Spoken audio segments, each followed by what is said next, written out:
The Lord is my shepherd, I shall not want. He maketh me to lie down in green pastures. He leadeth me beside the still waters. He restoreth my soul. He leadeth me in the paths of righteousness for his name's sake. Yea, though I walk through the valley of the shadow of death, I will fear no evil, for thou art with me. Thy rod and thy staff, they comfort me.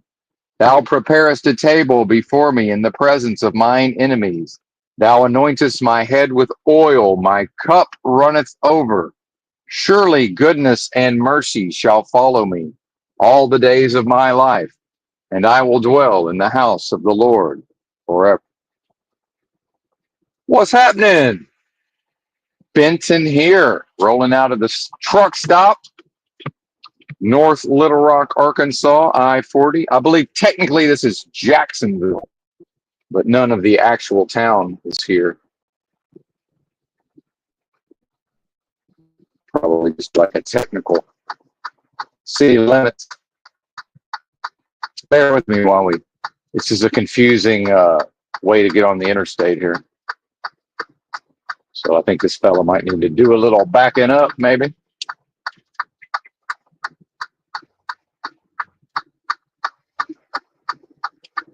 The GPS doesn't seem to know the deal. So I don't blame him for being confused. State of Arkansas is certainly not going to put any signs there, right? These states that many folks are starting to view as attractive, Arkansas, Mississippi, Tennessee. Yeah, poor states, brother. Part of being a poor state is when a trucker rolls out of a truck stop from somewhere else in the country, and a different state would pay the money, right? To put a sign there that says, hey, if you want to go to east on I-40, this is your road. Now they got me on the riding the shoulder. I don't think that four-wheeler knew I was there. The truck will try to get over for me. That at least makes some sense. That makes some sense at least. But that's funny. I guess I could have just crashed right into the guardrail. Fuck it. Just come to a complete stop and just block the entire interstate and walk off from the rig. Say, fuck it. I'll just walk to where I'm from here. How about that? It's about 60 miles from here, probably. Going back to my roots. I believe old Chalk Body Outline's going to be live. Or he has a live scheduled, a live stream. So although, maybe a few folks want to listen to my inanities as I attempt to untrain myself from my tick of saying, by the way, I had no idea. I knew I said it. I had no idea the frequency.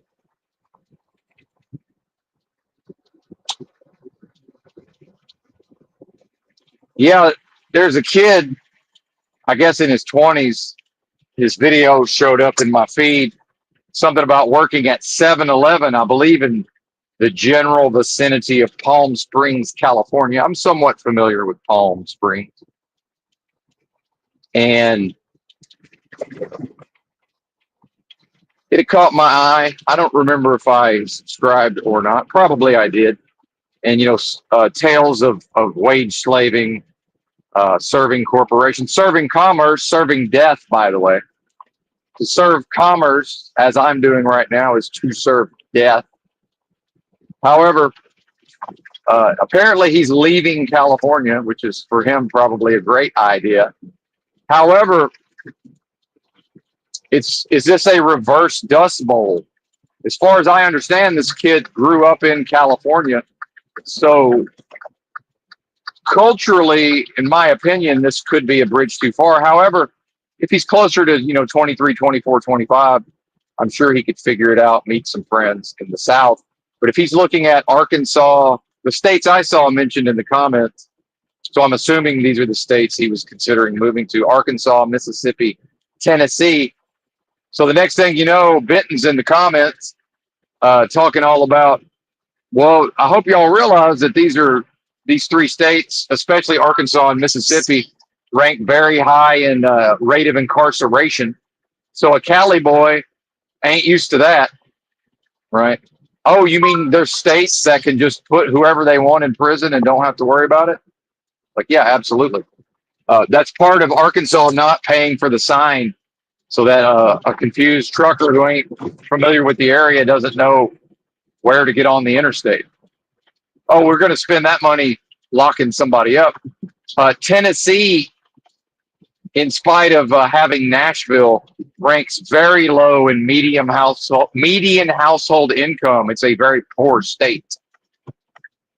You know, Arkansas, excepting where Walmart is headquartered in Northwest Arkansas, which is in a way it's a different part of the state culturally and economically.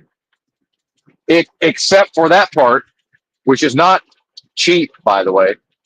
Uh, you know, Arkansas, also, my apologies, Arkansas, Mississippi, and probably Tennessee rank very low in public safety. I believe Arkansas 48th or 49th out of 50. I'm sure Mississippi's down there. Tennessee would be in the bottom 10, I would assume. And this concept of common sense, word of mouthing, conventional wisdom, my idea would be like, hey, let's see what are the metrics of these states compared to my states. Arkansas also and Mississippi rank very near the bottom in health, meaning the quality of the health system, like the hospitals, and then the condition of the people, right? Very low, both probably 45 or lower. I would not assume Tennessee. I wouldn't figure Tennessee would be much better. And then it's interesting for somebody growing up in California, and I've had a lot of experience, not truck driving. I've never driven a truck in California, but I have a lot of experience spending time in California. It's a whole nother world, folks. Well, that's a double-edged sword, two-way street. So I found that interesting. In fact, at one point, I ran into someone I recognized as an opiate junkie. Well, this is actually at a Love's in, where would that be? Somewhere in Arkansas. I know where it is, but I don't know the town exactly. This junkie from California, he came up to the counter and like touched me in some kind of way, put his hand on me or whatever, and then basically like commanded me to buy him cigarettes. But he said it like he was asking, but the tone of voice was like, I guess seeing if I was intimidatable or whatever. I pulled him aside, man. I took him outside and I was like, listen, bro, you can do whatever you want. I want to let you know this ain't Cali, man. I said, this poor ass state has unlimited funds to put your ass in prison. I said, you see them people sitting around that table in there eating at the Bojangles? I said, that's all farmers. I said, they will end your life and leave you where they found you and not think twice about it if you fuck with them. I understand they seem nice and you might think you can push them around and you know, intimidate them. If push comes to shove, they will drop you and just leave you there. And the system in Arkansas will fully support it. So I said, man, this is for you, but brother, I'm from here. You need to understand what the hell you walked into. And just getting caught with them drugs. I didn't say it, but you know, just getting caught with them drugs. You're going to prison, buddy. Prison time in Arkansas, where life is cheap.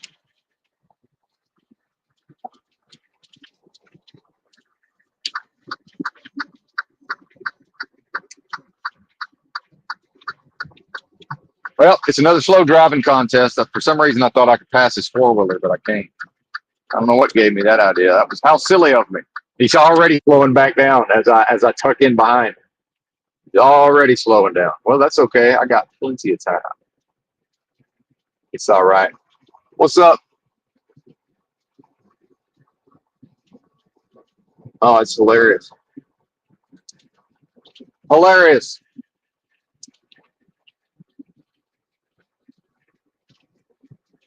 I do like the levity in the comments. And so many of these boomers are, boomer live streamers. It's so easy to troll them and get their goat. Sir, if you're still here, I'd like to have you know I've been on the internet effectively every day since 1994. I was barely 18 years old and I'm 49 years old. That's who you're listening to, sir. Just so you know, and I know what's happening here. So, have you ever heard of Usenet? What's your familiarity with Usenet? My first email address, I called the university systems administrator on the phone and said, "Hey, man, how about giving me an account on that there Unix server?" And my first email address was my last name at the college I was going to .edu, because they were not yet assigning everyone an email address upon enrollment. So just so we both know what's going on here, that's who you're listening to. There was not yet a graphical web browser, sir. It was all text. And if I wanted to view a picture, such as a JPEG or I preferred GIF. Actually, maybe I liked GIF pronunciation. I don't remember. It's been so long. 30 years. And you would type in a command into the Unix client and download the picture over the University T1 and then open it up. And it took some time, brother. Yes, sir. That's who I am.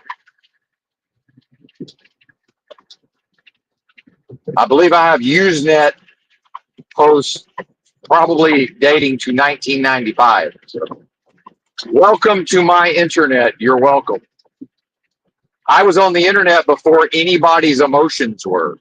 Think about that.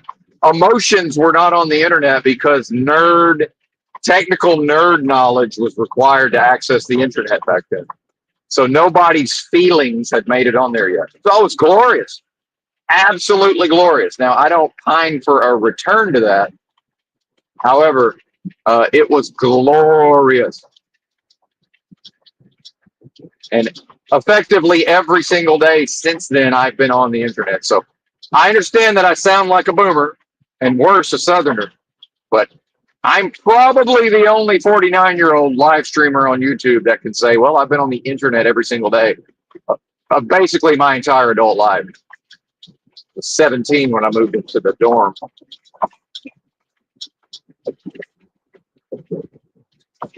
Man, this road is, I cannot drink the coffee. Part of being a truck driver is to hold a cup of coffee, and to hold the cup of coffee, and to hold the cup of coffee and not be able to, not even attempt to sip. Don't even think about it. For you live in the greatest country in the history of human civilization, what makes you think you can take a sip from your coffee cup, sir? Are you a crazy person? Well, that's the death of commerce. This is the death road of commerce. And this whole free man on the land, we're traveling, blah, blah, blah. Yeah, you're traveling to go serve commerce. What car trip is not in service of the death of commerce? Slow driving contest. Hello, sir. I'll see your 62 and I'll raise you my 57. Okay, offer accepted. Fantastic. Funny how Texans don't drive like Texans when they leave Texas. That guy's going comically slow for somebody with Texas plates. What are you doing? Probably from Arkansas. A lot of these Arkies have moved to, especially the blacks have moved to DFW, and I think that's the move, personally. One of these drivers with this company I'm allowing to employ me, they're from Little Rock. That's where I am right now, actually. He said, yeah, he's more or less moved his whole family to Dallas, Fort Worth. I said, yes, that's the move, sir. Maybe I'll go rent me a room in Memphis. I bet you I could get a local overnight truck driving job in Memphis. Bet you I could.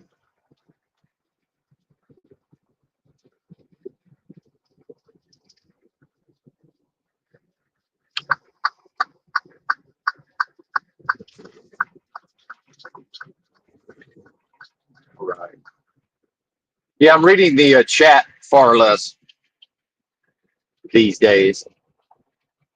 It's interesting with the recent breakthroughs in the some of the spiritual discourse, my own creativity taking different directions at times.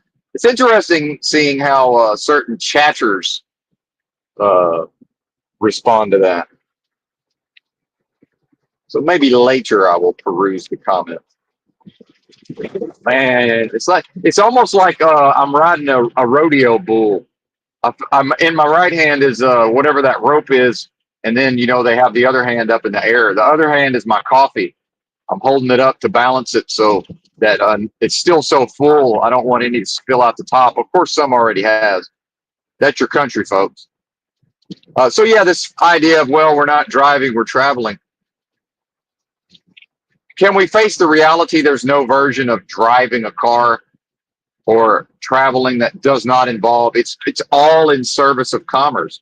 What goes on in this realm at any time that's not in some way in service of commerce? My assertion on this stream is that by definition, then it would be in service of death.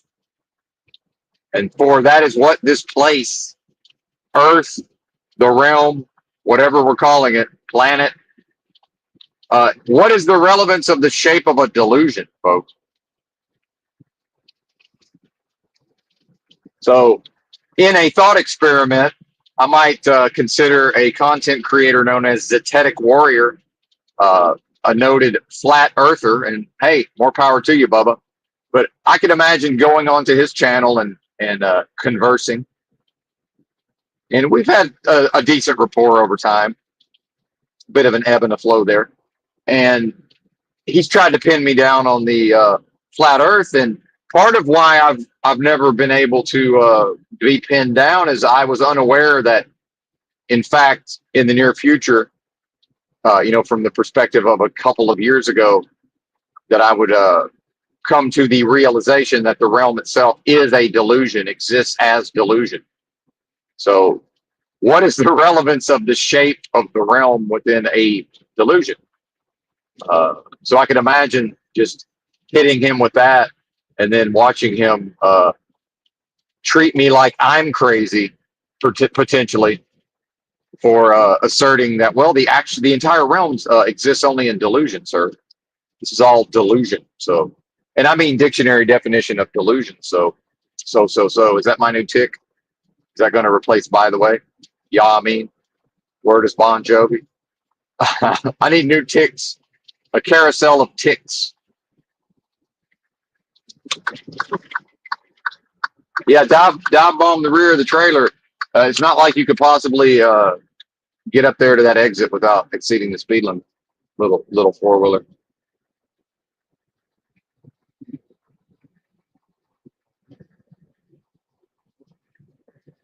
University Avenue.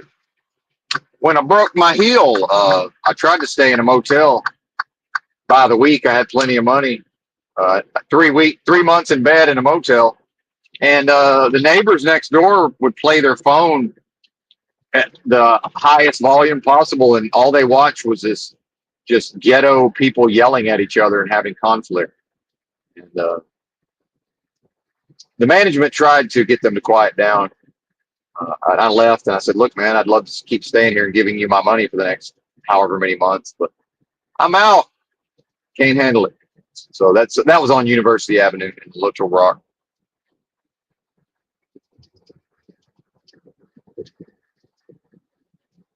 Broken heel.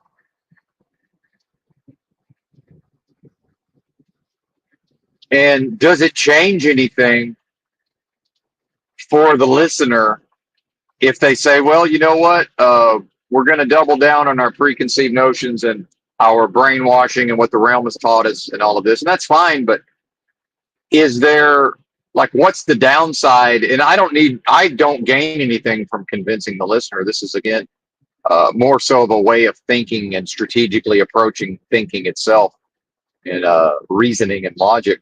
Like, what's the downside to conducting your own thought experiments around what I'm asserting here as far as delusion, and the realm and death and commerce. And then furthermore, so the way to do that is to seek to affirm and to ignore the part of you that would seek to negate. Now, that probably feels some type of way, threatening, uncomfortable, unsettling. And here's why, because that's hardwired into us. Some of it would be a biological imperatives, tribalism type shit. But then how much of that is programming to serve the system of commerce and death? How much of that psychology is mind control that's built into the delusion, the Russian nesting dolls of delusion? How much? It has to be quite a bit. So it's a correct strategy from the perspective of Moloch's machine and industry, industrial revolution, death and taxes, all of these things, render unto Caesar, let the dead bury the dead style, right? In all of those contexts, then hang on, the traffic is drawing my attention. Nobody can take an exit without first riding the tail of my trailer for some reason. There's a lot of exits. This is an important one. It's a different freeway. And the fact is, without the smartphone, that car back in the day, in 1998, that car absolutely would have passed me, got in front of me, and then took the exit, because there was no screen for them to look at in 1998. It's a different world, folks, and it's never going back. When people say "Make America Great Again," I don't believe they understand that they mean go back to what it used to be. That's not possible. The society has been transformed in ways that are it's just impossible to go back. It can never happen. So back to whatever I was talking about with the delusion. So the part of meditation, and most of what I'm saying here is probably not possible without the continuous disciplining of your mind, mental acumen, vigilance, paying attention to yourself meditatively, developing a practice of meditation. So this is already something. Let's be realistic. Most of you listening are simply unable to actually perform what I'm suggesting. And it's really my fault, and I don't consider that a pejorative or an insult, because I remember when I was that way. It was a miserable existence, and I was closely identified with commerce. Therefore, back then, I was closely identified with death, or what I believed myself to be at that time. See, I wasn't even that. And in fact, that Benton does not exist. That Benton is not here. This is a very different Benton speaking to you. Yes, third person. Going third person. And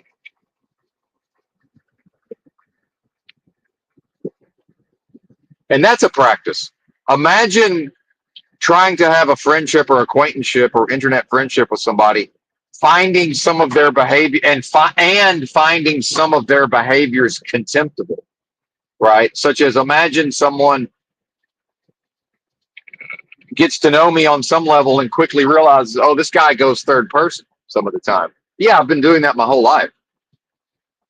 Part of that was I had the intelligence to do so. I don't know that I would assume some of my peers would have, probably not having the mental, again, acumen to even be able to do that creditably and not look foolish, right?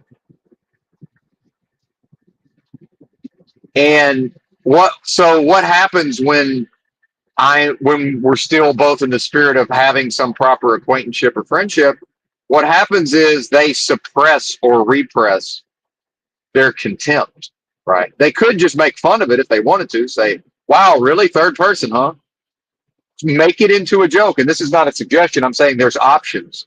Well, everyone has their own strategies for interpersonal relationships. And I would say on some level, that's probably a manipulation. Well, guess what? I've got my own manipulations. So does everybody. And the codependent says, no, not me. I say, you more than anybody. You got to manipulate somebody into dominating you, seemingly. Are you kidding me? Not you, the listener, of course. Like you're in some ways the most sophisticated of all, codependent, or person taking the submissive role, but got the judo moves, right? And I was reminded, listening to one of my favorite content creators, Millennial Steam. I was reminded that when couples right before they break up go to counseling, that the number one predictor for, is this couple about to break up, yes or no, is if one partner has contempt for the other, typically the female towards the male, but not always. And then some of this would be same-sex couples or whatever we're doing these days, the royal we. And I'm retired, by the way. Oh, there it is. First, by the way, of the stream, perhaps. It will be interesting to watch me. What is my frequency of noticing when I do that? Hopefully it's 100%, but I don't know. I'd have to go back and listen to the stream. Catching when I say, by the way.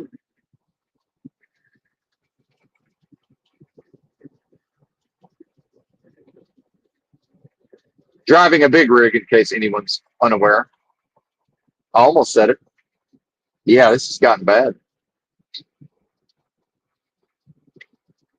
Maybe I'll shorten it to BTB and it'll just turn it into a joke. BTB. BDB. And then in the future, if new people ever come to the channel, it'll just be like a BDB. They'll be like, what's BDB? The sound will morph over time.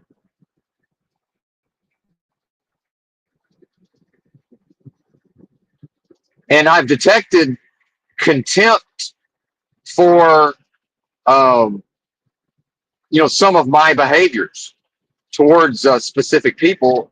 Once it becomes clear, okay, well, actually, there's not going to be an acquaintanceship or a friendship. Although I don't hold a grudge. There's certainly, and it's not about me. There's certainly an opportunity in the future.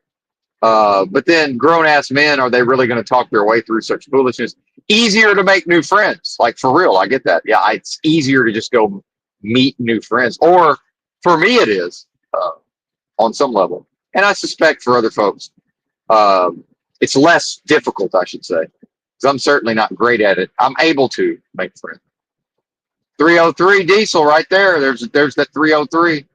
The famous Arkansas 303. There it is on the Bryant, I guess. Bryant, Arkansas Walmart. Benton, Arkansas is somewhere. This could be Benton. I'm not sure. One of the two, Benton or Bryant. This somewhere around here might have been where they filmed Sling Blade. Billy Bob's from Arkadelphia, but I think they might have filmed it in either Benton or Bryant. Either way, it doesn't make a difference. There it is. Big savings in Benton. Chris Crane, Jeep, Ram, Dodge. I guess a Chrysler dealer, I suppose.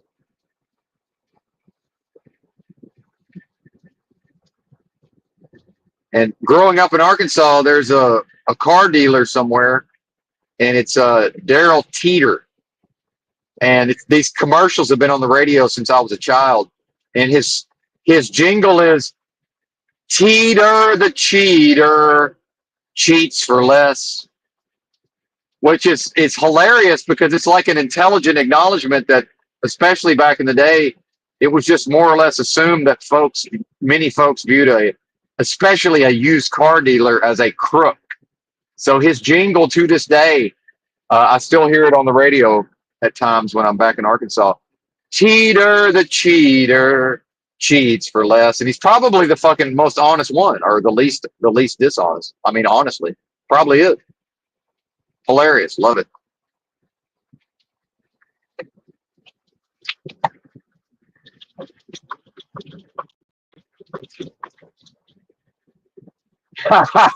I'm reminded of this guy from television when I was growing up called Craig O'Neill, TV and radio.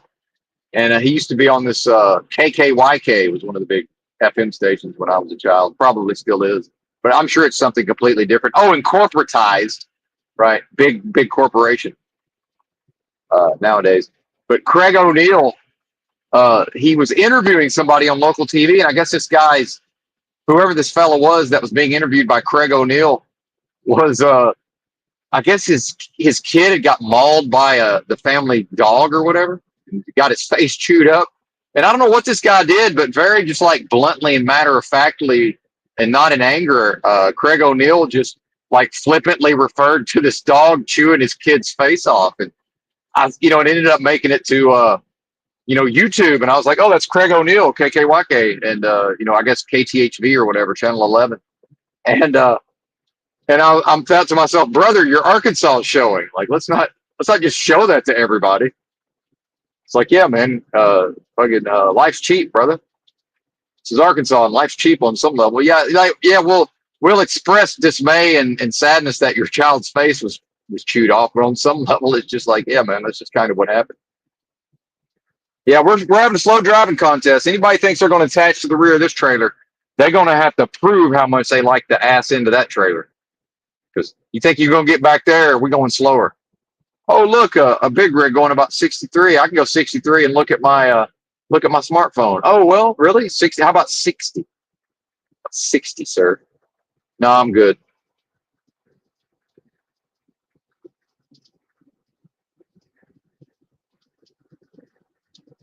All right, back to thinking and approaching thinking. So, in these disciplines and practices is what has enabled me to be able to come to the point in whatever, my life as delusion, not even strictly speaking a life. This can never be based on true knowledge of self and self-realization of what I am. Strictly speaking, when I say my life, what I'm referring to can never even be my life. It's a within a delusion, identified with death, you know, almost life as death. Again, antithesis. So looking at life from the perspective of the antithesis of life, which would represent death, this realm is within delusion. It's as if life were actually death masquerading as life. Death, if it was able to have the creative capacity to perform what it would assume life would be. That's what Benton is living in, right? Is that even possible? For what I am is not capable of being contained within delusion, within death. In fact, what I am can never experience death. And in fact, this realm, a delusion created by what I am, the most super intelligent force of love and creation at the highest levels of vibrational frequency, a quickening spirit. No matter what, my essence can always vibrate ever quickly, ever more quickly. And this idea of Dante's Inferno and the bottommost layer of hell being Satan encased in ice, that sounds like some description of an imagined, if the highest levels of vibrational frequency or higher levels attempted to imagine what would the slowest vibrating so slowly it's almost imperceptible, right? Whatever that would look like on an oscilloscope, just like once a week, it looks like maybe it moved. We're not quite sure. But if we come back 10 years later, then, well, obviously the thing's moving. But in the now, undetectable in the now, which is strictly speaking all that exists. So from some perspective, the thing's not even moving at all. Sounds like Satan encased in ice at the bottommost layer of hell from a Dante's Inferno to me. So if that's the level of consciousness, right, that has somehow convinced or tricked or Jack from Jack and the Beanstalk just happened to be bopping around in his day, just happened to notice, hey, antithesis, what are you doing? And then, like in the book of Job, oh, you know me, just roaming to and fro, seeking whom I may devour. And then the nature of that high vibrational frequency just saying, oh, I'd like to be helpful. Have you considered my servant Job?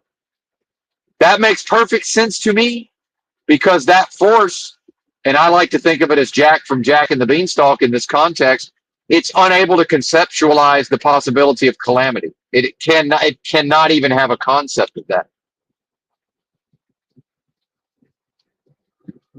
So here, have it, Job. Right?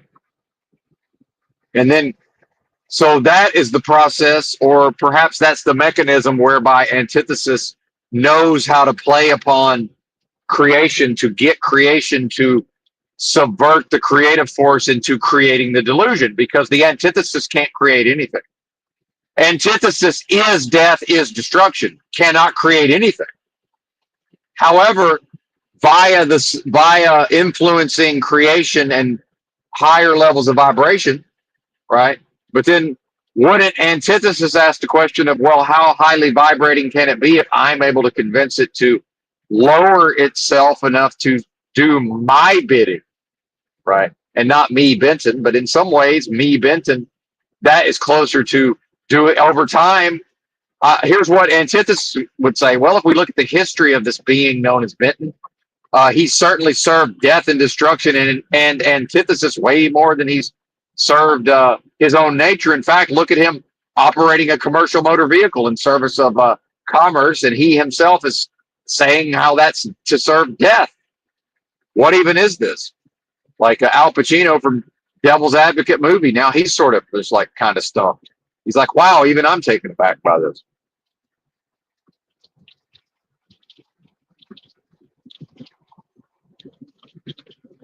And when folks were coming into the second stream yesterday, trying to gaslight and make fun of and pick at me, I know what Benton is in the context of the delusion, my Benton's thought process, and all of these things.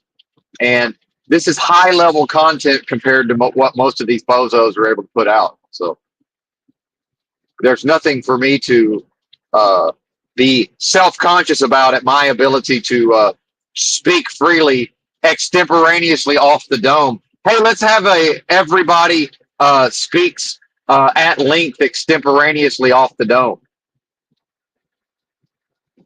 without even a topic necessarily.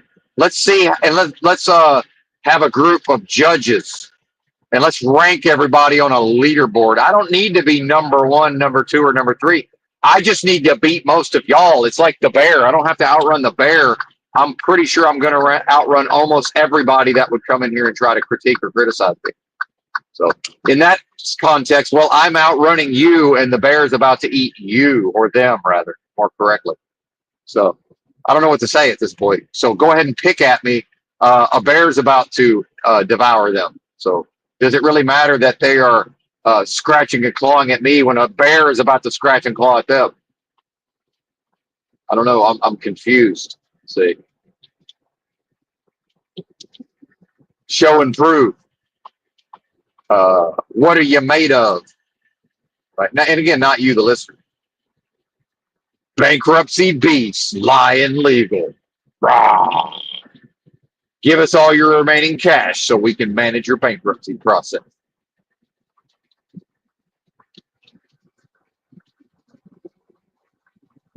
All right. About to hit I-30. Actually, we're on I-30 now, technically, already.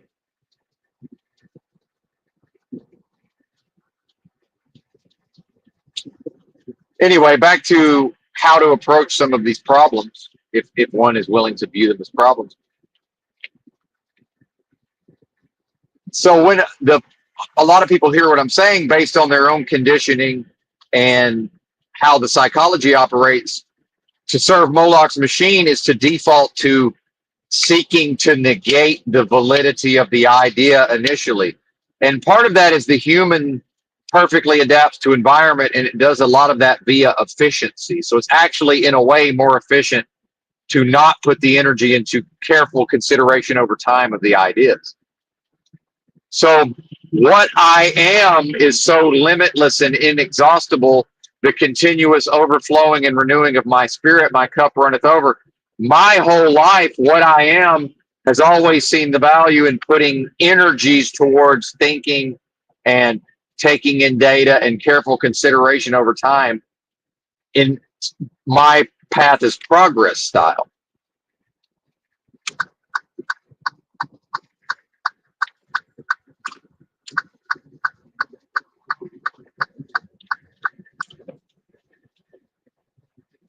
That's me. And that's a key point.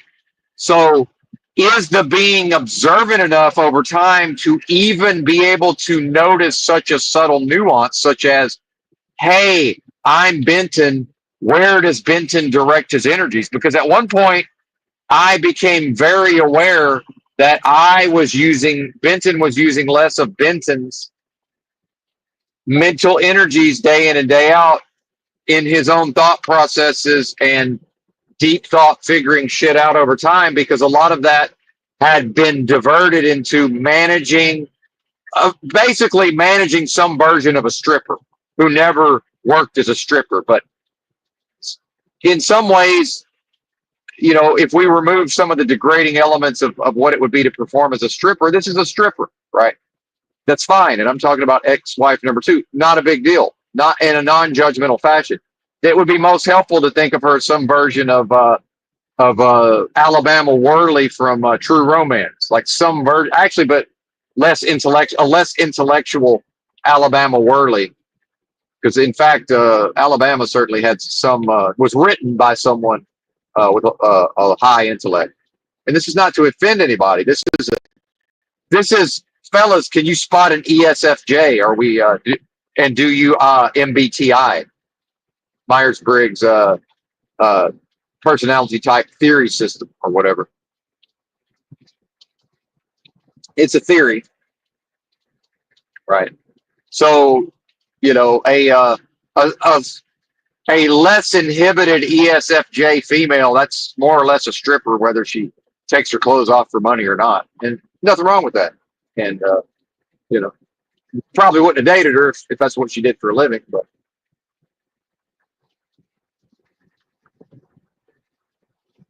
I could see her maybe as a Hooters girl, perhaps.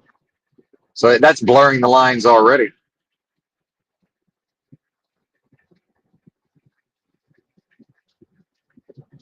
And then I'm also, and I don't want to get too much into the male-female dynamics, but since I'm having the thought, so I don't know that the fellas realize that as I imagine her face as it looked when I met her, that just beaming smile and excitedness and physical beauty as well, and charming, and very charming and feminine, flirty. Fellas, in order to be in a relationship with a ESFJ charming ditzy chick, not Dixie, ditzy. And a little trashy. I like my women ditzy and a little on the trashy side historically. Nothing wrong with that either.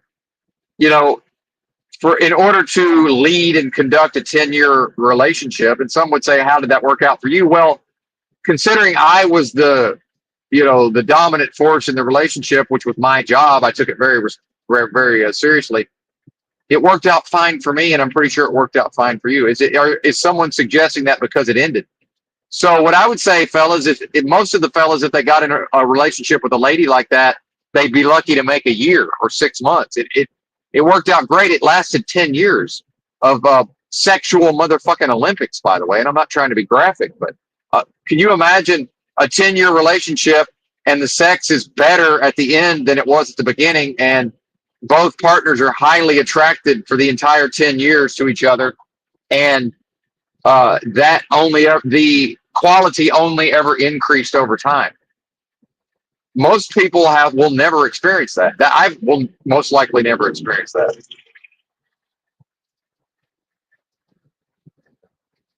Again.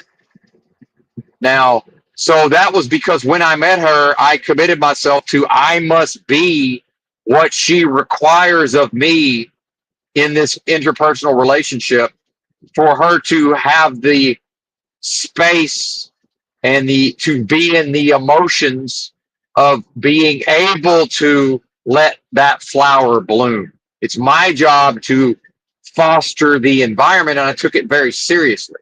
Right. And that's the submissive or the surrender. That's the yin to my yang. I must be the yang to her yin, meaning when I provide the environment, what she is just grows into its full flower naturally. Men don't realize, and many aren't even men, males don't realize, sir, that's your job. If you want to take in some way, if you want to bask in that glory, one of the highest pleasures that can be uh, accessed via delusion, right? In this realm, the fellow must first what? Overcome aspects of himself. I didn't really want to treat her non-judgmentally so I would have access to all the information I needed to psychologically outmaneuver all the bozos who were trying to get into her pants. Meanwhile, some of them probably did. I mean, somewhere along the way, I don't know. I'm pragmatic in that way. I just mean to psychologically outmaneuver them so that they don't end up actually becoming her boyfriend or her side fella or whatever. Right. Whether or not she tripped and fell on some dick somewhere along the way, that's more or less beside the point. It's not even what I'm talking about. Yeah, no, I didn't really want to, fellas. I trained myself, and there were times when I was so committed to we're not going to have arguments and fights, I would look at her, open the door, walk out the door, get in the car, drive to the Walmart parking lot, and sit there for like 2 hours. Because I was and not because of any other reason than it's bad for the relationship if we have, because if I express what I'm about to express, it's bad for everybody. Nope. Just look at her. And then part of that is when she's that attracted to me overall, ultimately that's all I have is the fact that I don't have to be here. I'm able to just go somewhere else. And at a certain point, even though she was angry and irritated and upset, it's like, hey, I really would like for him to come back. So by the time I come back, now it's a different vibe. See? And that's not to domineer or control. That's to say, hey, it's my job in the moment to do whatever the fuck has to happen so we can get back to basking in the glow of whatever this thing is here. Right? Now, part of that is, hey, lady, what I need right now is a 2-bedroom, 2-bath apartment in cheap-ass Arkansas, and that's my computer room back there. When I go in there and shut the door, do not disturb me unless it's an actual emergency, and I mean like we're about to call 911 emergency. Leave me the fuck alone, right? And not in a demeaning or mean way. I'm not open to hearing like how she feels about the fact that I've got my own fucking room to go in there and be creative on my computer. That's when I did my first podcast, made my website back in the day, and all of that. I needed to focus, to bang my head against the keyboard for 3 straight days to figure out how to make a motherfucking website on HostGator or whatever the fuck it was. cPanel. What y'all know about some cPanel? It's like, yeah, I don't know. I didn't know anything about it either. I banged my head on a keyboard for 3 straight days and learned how to make it all work. That's why on the Wayback Machine, there's still an upperhanddating.com. It's still there if you want to go look at it. Benton banged his head on a keyboard for 3 straight days to make that because he knew how to maneuver a relationship and steer it and guide it to where he could have the physical space to be left the fuck alone while both of us. Actually, that was when I wasn't even working. At some point in there, I quit my job because I was having some issues. Go back and read all of that, and you might say, yeah, this fella probably was having some issues. There's plenty of dating articles that I wrote back then. Intelligently written, carefully crafted. Back when I was on a message board with a fellow that you may know by name Rollo Tomasi. Even my father, this guy became so famous for pickup artistry. At some point, my father brought up Rollo Tomasi, and I was like, yeah, bro, I'm on a message board with him. What are you talking about? Like, that was so back in the day, because my father, actually an early adopter of the internet, believe it or not. He was on the internet by like 98. In fact, I don't really give him his flowers for that. Of course, I helped, but yeah, I forget that. I forget. So this realm in some way demands, and maybe that's humanity itself, whatever that is, life, actual life. Now, maybe this is the antithesis, right? Maybe outside of this delusion, would that being, again, if she's what I am, she's one with that force anyway. So to even experience a part of what I am within delusion, it has to be based on death and delusion and antithesis, I guess, to even be able to imagine, these imaginings of a 10-year series of these liaisons and just this sublime, if that's the correct term, or whatever that enjoyment of each other was. And yeah, I'm sure there's some bad feelings and resentments and contempt somewhere, but I'm almost certain that the positive memories outweigh all of that. So part of, back to this, whatever, acquaintanceships or internet friendships I've had with certain other channels, and not all of it public, is I practice within myself. I do not allow the contempt to fester. It's not allowed. So over the course of whatever the duration is, so that's what I mean by I don't hold a grudge. I don't allow myself to get to the point of contempt towards the other person. And that is a manipulation in a way, because some would say, well, if shouldn't you be honest and keep it real? Well, in those moments, if I was honest and kept it real, that would have led to also engaging with negative states of being that would have led to contempt and resentment. I overcame that through what? The continuous disciplining of my mind in the moment. Love is a discipline of the mind. So as I am caring and tending to my half of the acquaintanceship or budding internet friendship, now not doing it perfectly, but that's my job. And I approach it that way. So in order to be able to have space to enjoy whatever that back and forth is, love being a discipline of the mind, it's my job to discipline and conduct my part of the relationship or acquaintanceship to not allow myself to develop contempt toward the other person. That's my job. And if the other person doesn't know or doesn't properly caretake that, I have nothing to do. That's nothing I can do. Yeah, I can give discourses and lectures, and that already, to even attempt to lecture the other person is to attempt to control. And I did that some of the time with ex-wife number 2 and certainly ex-wife number 1.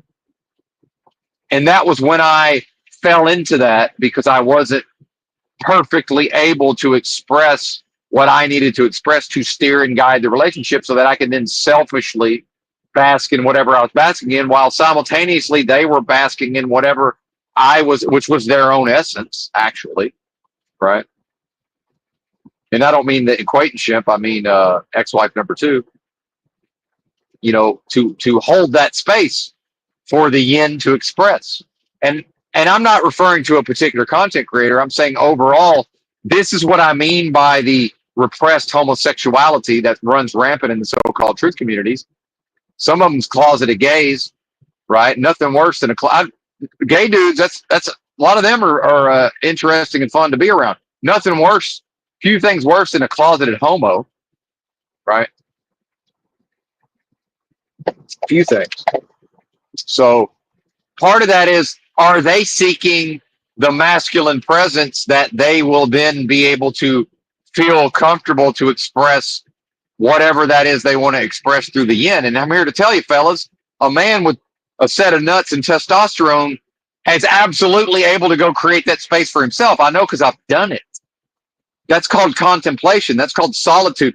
What? It's right there in Superman, the fortress of solitude. That's you, partner. That's me, right? That's me. So actually what the female, the charming ESFJ, very feminine, that's what she's coming into, your fortress of solitude. And I'm not advising men to do this. I'm saying men, I don't think, understand on some level that that's what the woman is most likely seeking. Now, if it's just some version of we're going to live together and have finances, and that's when people talk about using each other's body to masturbate. That's not what I'm talking about. I'm talking about a 10-year relationship, and at least the first 8 years, it gets better. The physical side gets better and better and better and better, and just better and better and better.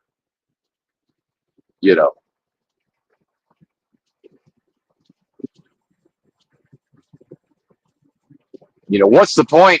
From my perspective, what's the point of putting up with how annoying women are? And I mean, look, a man in relationship to a woman, that is, a sorrow is a woman. The Def Leppard song. That's a real thing. Like the man is also taking on heartbreak, sorrow, and just all sorts of things that, yeah, I would prefer not to experience. But the good outweighs the bad, certainly. And also she has her own versions of that. She's exposing herself to all sorts of things as well. It's a two-way street. And so how did I figure all of this out? Well, part of it was meditatively observing my own being or inner space. Again, continuous disciplining of the mind. Love is a discipline of the mind. And as much as I come on here and talk tough in certain ways, and I'm very strident and locked in, is that not my own capacity to practice and express love, which is my own nature, within a delusion, overcoming a Molochian psychology, or more correctly, transcending this Molochian psychology? To be able to be not in a fake, phony, gratifying my own self way, to be able to perform what that other person needs in the moment, to allow that the exponential factor of what the Bible refers to as when two or more is gathered in the name of what? Christ consciousness. That limitless force that can never know limitation. The convening of the two spirit beings, not a twin flames. That's an image that's a dead image. The idea of the twin flames, or now my dad telling me, just announcing to me one day in his apartment in Fort Smith, Arkansas, well, I'm a Sigma male, and I'm like, well, I'm pretty sure you were defensive captain of the football team and like senior class president. That sounds like an alpha to me, sir. But okay, you're a Sigma. Oh, okay. So you're now someone who has the alpha leadership capabilities, is also an outcast. Okay, got it. Because this realm of death, delusion, and destruction no longer finds you useful. Okay, sir. Got it. Meanwhile, old Benton here, I'm alpha all the day. I'm as alpha as the day is long, partner. Let the enemy start shelling our position, and you find out real motherfucking quick just how alpha old Benton is.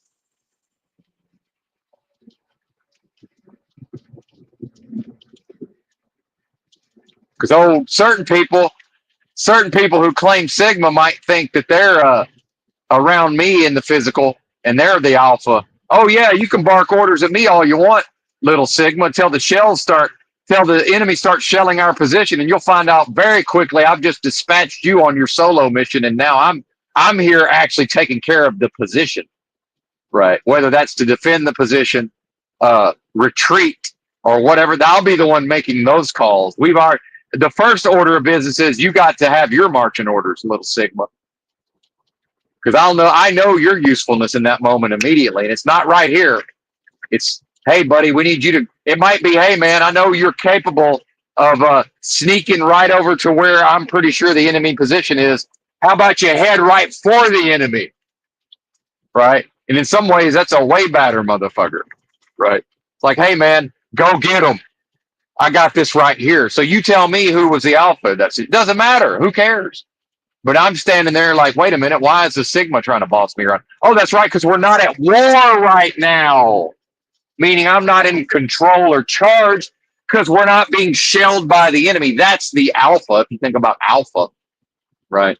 The alpha is whoever the fuck everybody's about to look to when the first enemy shell explodes in our general vicinity. That's the alpha. If anybody's unclear about that, right? And I don't even want to be that. And when there's some other male around and I'm like, oh, goody, if the shells start landing, he's in charge. Thank God, because now I get to run towards the enemy position. Fantastic. This is going to be fun. And I get to do it undetectable, right?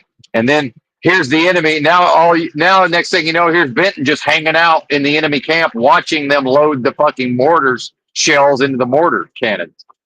And I'm like, hey, and they're like, hey, why aren't you doing this, that, and the third? Because they think I'm in their army, right? Like for real. I've done versions of that in my life. Yeah, who cares? It's in me. It came with the package. It's my job in a delusion to master all of that by what? Surrendering and figuring it the fuck out that it's in there. I better go find it if it's in there because it might need to express at some point. Meaning, I might be in bed with my lady, or my lady might be in bed with her fella, might be more correct. And when the glass shatters downstairs at 2 in the morning, I need to gleefully be able to go downstairs while she hangs out in the bedroom and calls 911. And I might just get murked. And I'm like, oh, goody, this finna be fun. Is there somebody who actually thinks they can invade my home? Oh, you think you can? There's gonna be a siege of my castle? Okay, good luck. Good luck with that. See, that if that's in every if versions like of that are in every mail, that's well, it's society's job actually to make them go find that, and it's my job to find that and express it when it needs to express. Right. And this is really neither here nor there. It used to when life was cheap in the Delta, and it still is to some extent. That's just what had to happen because it was our job to protect whatever little bit of sustenance and life, in a dead realm that we were able to scratch and claw together for ourselves. See, so there was no luxury of, oh, we're going to have a multi generations of males that hang out and, watch YouTube and have and are live streamers and play video games and to work at 7-Eleven. The Fight Club idea of, the best that a generation has to offer, like pumping gas and all of this. Like that's a real thing on some level. Again, but then also how to transcend that. The only way out is through. When the going gets weird, the weird turn pro. To let that which does not matter truly slide. That's where I am in my practice. So probably the next phase is, hey man, what suits me is to continue truck driving. It gives me something to do. It provides me a physical space and all of this. The killing of multiple birds with one stone. However, it's too comfortable, folks. It's too comfortable. So the person who's preached over time, life is too comfortable. It makes us weak. Well, I've made myself to a level of being able to put out, and not in a sexual way, to put out and produce, but within me, on my own progression, this is too comfortable. 22 and a half hours to get loaded at the shipper used to be so uncomfortable that I was able to grow and change and get to the next level within myself. It's too easy now. I'm walking out the truck stop. I walk past a fella at the fuel island. He's been a trucker for like 30 years or whatever. I say to him, hey, man, 22 hours at the shipper to get loaded. And I said, you know what? It's my fault because I'm dumb enough to wait around without getting paid. And you know what he said to me? He said, hey, man, I got it's 6 hours to Dallas. I got 6.5 hours on my 70. I'm running out of my 11. And he said, right now I'm here because I'm up against my 30. So he said, I got to stay here 30 minutes just to get on the road and maybe run out on my 70 to get just stuck in rush hour Dallas traffic. He said, yeah, I hope I don't hit traffic in Dallas. Right. And it's sort of him expressing on the same level as me. Like, I'm not bothered or annoyed. He's not bothered or annoyed. So we're convening in that moment where two or more are gathered in the name of the Christ consciousness. We're not able to be held back or bothered by that. See? That's us in that moment. Again, that's sublime, folks.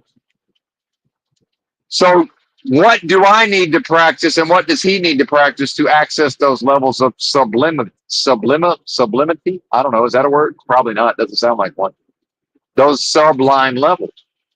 And then not even because of our own limited humanity and delusion, unable to fully get out of our own ways to express that. Sort of getting lost in my own proclivity, or not proclivity. Yeah, my own proclivity to, over intellectualize at times, which will, by the way, oh, there it is, which will be to be, right? To be or not to be, which will then, through improper identification, which will make me less able to express what? My own nature, Christ consciousness. No one comes unto the Father except through me. That's what that means. I am the way, I am the truth, I am the life. What I am is the way. What I am is the truth. What I am is the only possibility of life. It's not by coming to Benton and saying, "Hey, Benton, let me, what I got, you got to, I got to get it, put it into me." That's inverted. See, that's a bunch of heathens. That's a bunch of lovers of death dancing around saying, "What I got, you got to get it, put it in you." That's backwards, and that's a mockery, also, right? It's a very panthean, right? Pantheism, pantheism. That's ass word backwards. So, now, antithesis will say, "Well, this is in you, sir." Yeah, it is.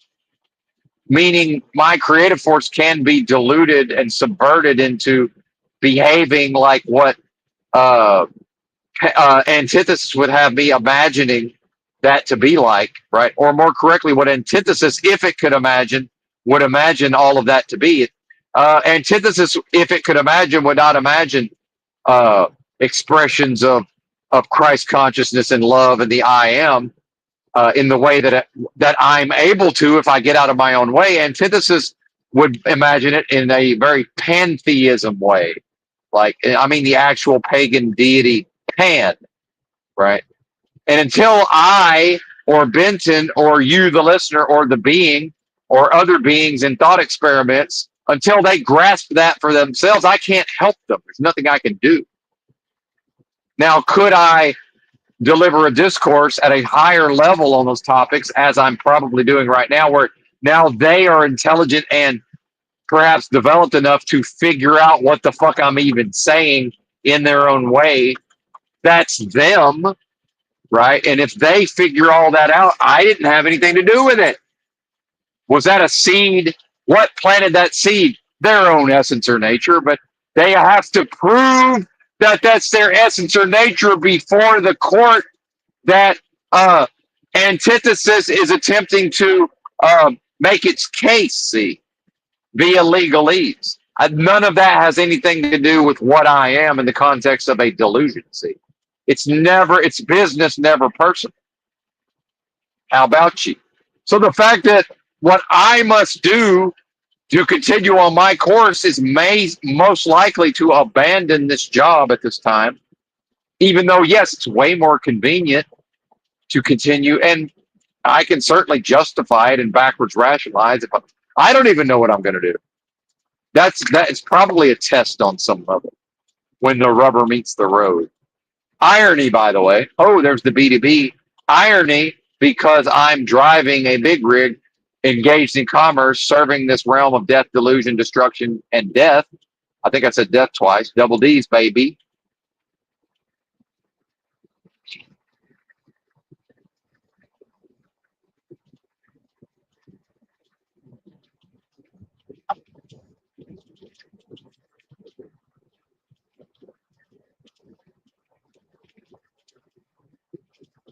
Imagine holding space for another human and then observing over time what new creations are they able to birth into this realm, even a realm of delusion, right? I've done that. I've done that with myself and with others, and one other in particular. Great, yippee skippy yay for Benton, serving his purpose, in a delusion, again, individualized. Within a delusion, that it's even possible to have an individualized experience, which strictly speaking is not even possible. And still taking it this seriously on some level. And if folks want to come into the live chat and make fun of me for that, what, for earnestness? For earnestly doing these things, I'm going to be made sport of? Okay. That's me then. That's the crucifixion.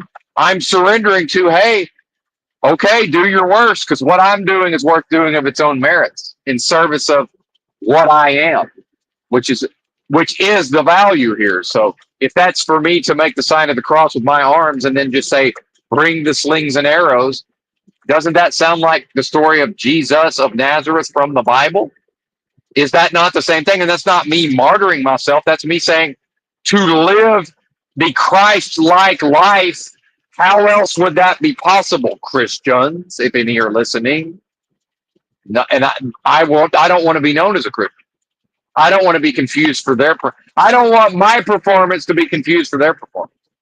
For to perform as a Christian in this realm of death and destruction is to serve death. To serve the religion that Christianity represents is to serve death. Christianity, as practiced in this realm of death, destruction, and delusion, is to serve death. To sacrifice one's own children to a pagan deity known as Moloch in service of commerce and business. And it's how could that being ever possibly express their own Christ-like nature? And eventually that own being, antithesis, will say, hey, that when did that little light of theirs ever shine? So you're going to tell me they ever had the potential to express a Christ-like nature? Where, when, how? When was it? This little light of mine, I'm going to let it shine. What? Do you see the mockery of those beings listening and perhaps at times singing along to that song and never for one instance in this delusion expressing a Christ-like nature that maybe it was there initially in their own birthed into a spiritual perfection in which their own parents offered them up as sacrifice to Moloch's industrial machines in all of their air quotes glory. The only way out is through. When the going gets weird, the weird term pro. Why wouldn't Benton directly insert himself back into that? So when I meet some emaciated black fella, and I don't meet him because he doesn't really talk. I gave him a $10 bill one time and tried to give him some food that thankfully he wouldn't eat because it was adulterated, meaning it was already defeating its own purpose because it was cooked in unhealthy oils. Right. So is that me? Is that some future version of me just like hanging out somewhere, already emaciated, by the way? Oh, there it is, BDB. Already emaciated, BDB. Let's lean into the tick. The only way out is through. So, that's a person where whether or not he knows it, he is practicing, this black fella that I don't know, but I know of in Echo Park, Los Angeles. He's practicing the Fight Club idea of to let that which does not matter truly slide. So on some level, this is probably a self-realized, actual like ascended master on some level, like for real. Now, if I was him, if in the future I'm living and practicing as he is, and someone actually like me actually noticed it and said, hey, buddy, and this is in Eastern writing somewhere. This is a version of a Confucius say. I might tug on his sleeve and say, hey, I see that you're practicing this thing to let that which does not matter truly slide. How about you show me the way? And he's like, sure, man, come with me. We're sleeping under a bridge tonight. And we're going out first thing in the morning with our beggar's bowls. And in fact, my own countenance is not the beggar's bowl, but it's the begging. He's not even strictly speaking begging. He just is there, and eventually somebody like me wanders by and hands him a $10 bill, and that happens more or less every day. And some of the time I wander by and he's collapsed, he's passed out, and there's 2 empty cans of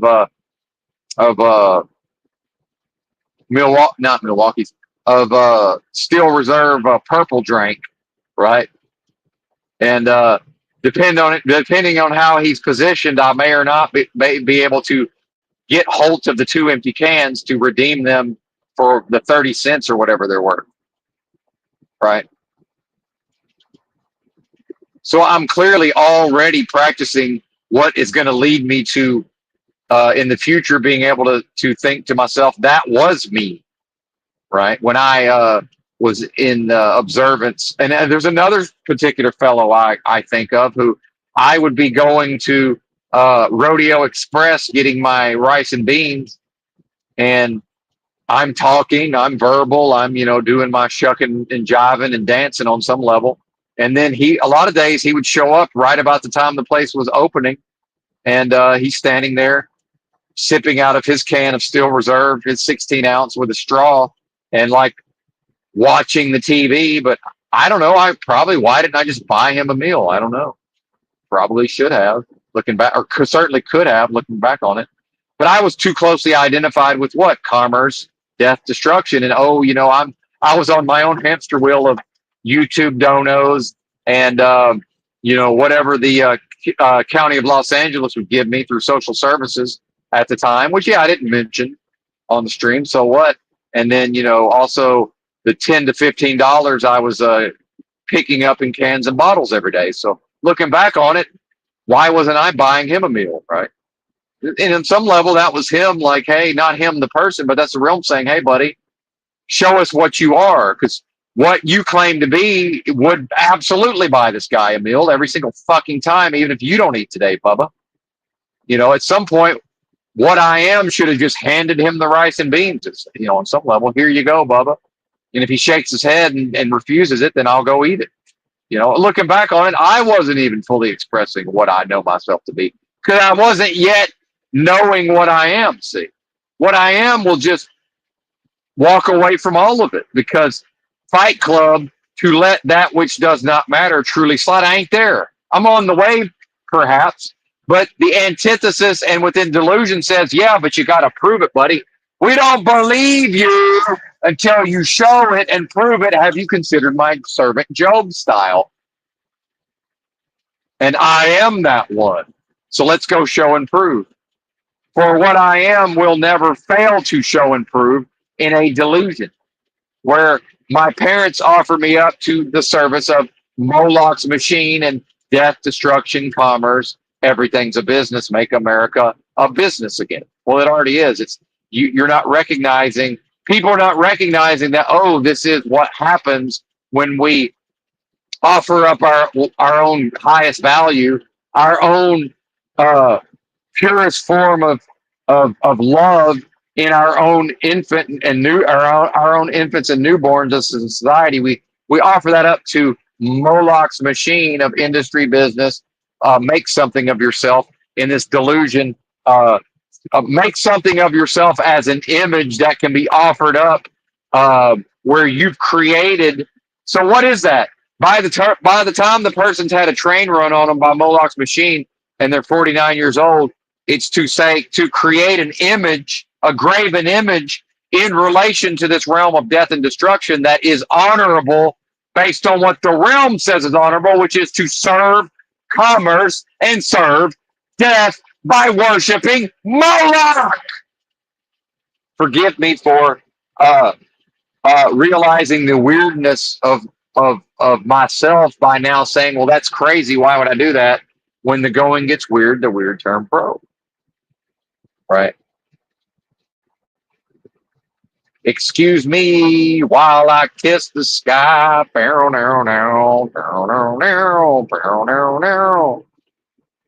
What I am is undefeatable. It's indomitable at these levels. Now, within the delusion, will Benton eventually unfuck himself? And by the way, there's the BDB, rears its ugly head. Will Benton, asking ye shall receive style, will he say to himself, yeah, I am that one. Come what may, I'm just going to do the damn thing. And then when it comes down to it, at some point, I will just make the sign of the cross and just expose my physical, the delusion of physical vulnerability in a Christ-like fashion and say, do your worst. If it's now the soldier's going to run me through with this sword, well, I already ran myself through. I already surrendered. It's me running myself through with the sword. See, I've already surrendered to that. Come what may, I will fear no evil. Well, isn't that another way of saying I will serve not evil? I will, after having been offered up to evil and Moloch, I will then be born again by bathing in the continuous renewing of the spirit of what I am, worship within myself. My cup runneth over. The second coming of Christ, the resurrection of the risen Christ, where within me.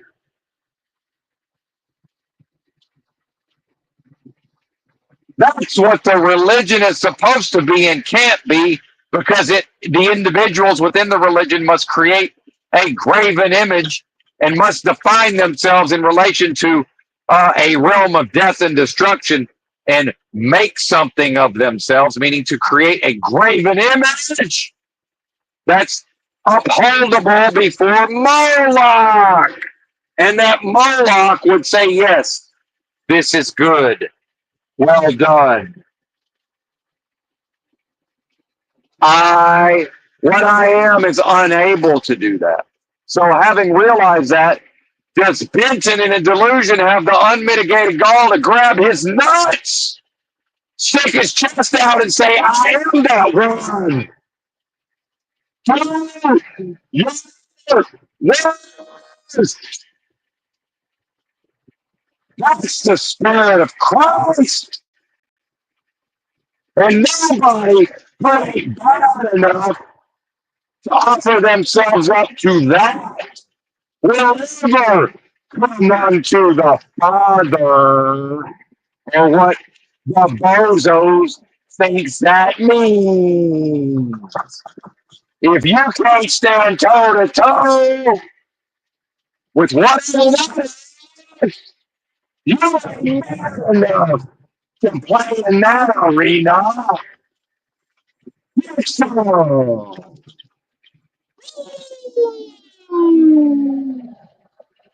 get on my level. Because everybody on that level bad enough to look Moloch in the eye and say, I am that one. You think they ain't going to express like that in a spiritual? Are you crazy? Are you crazy?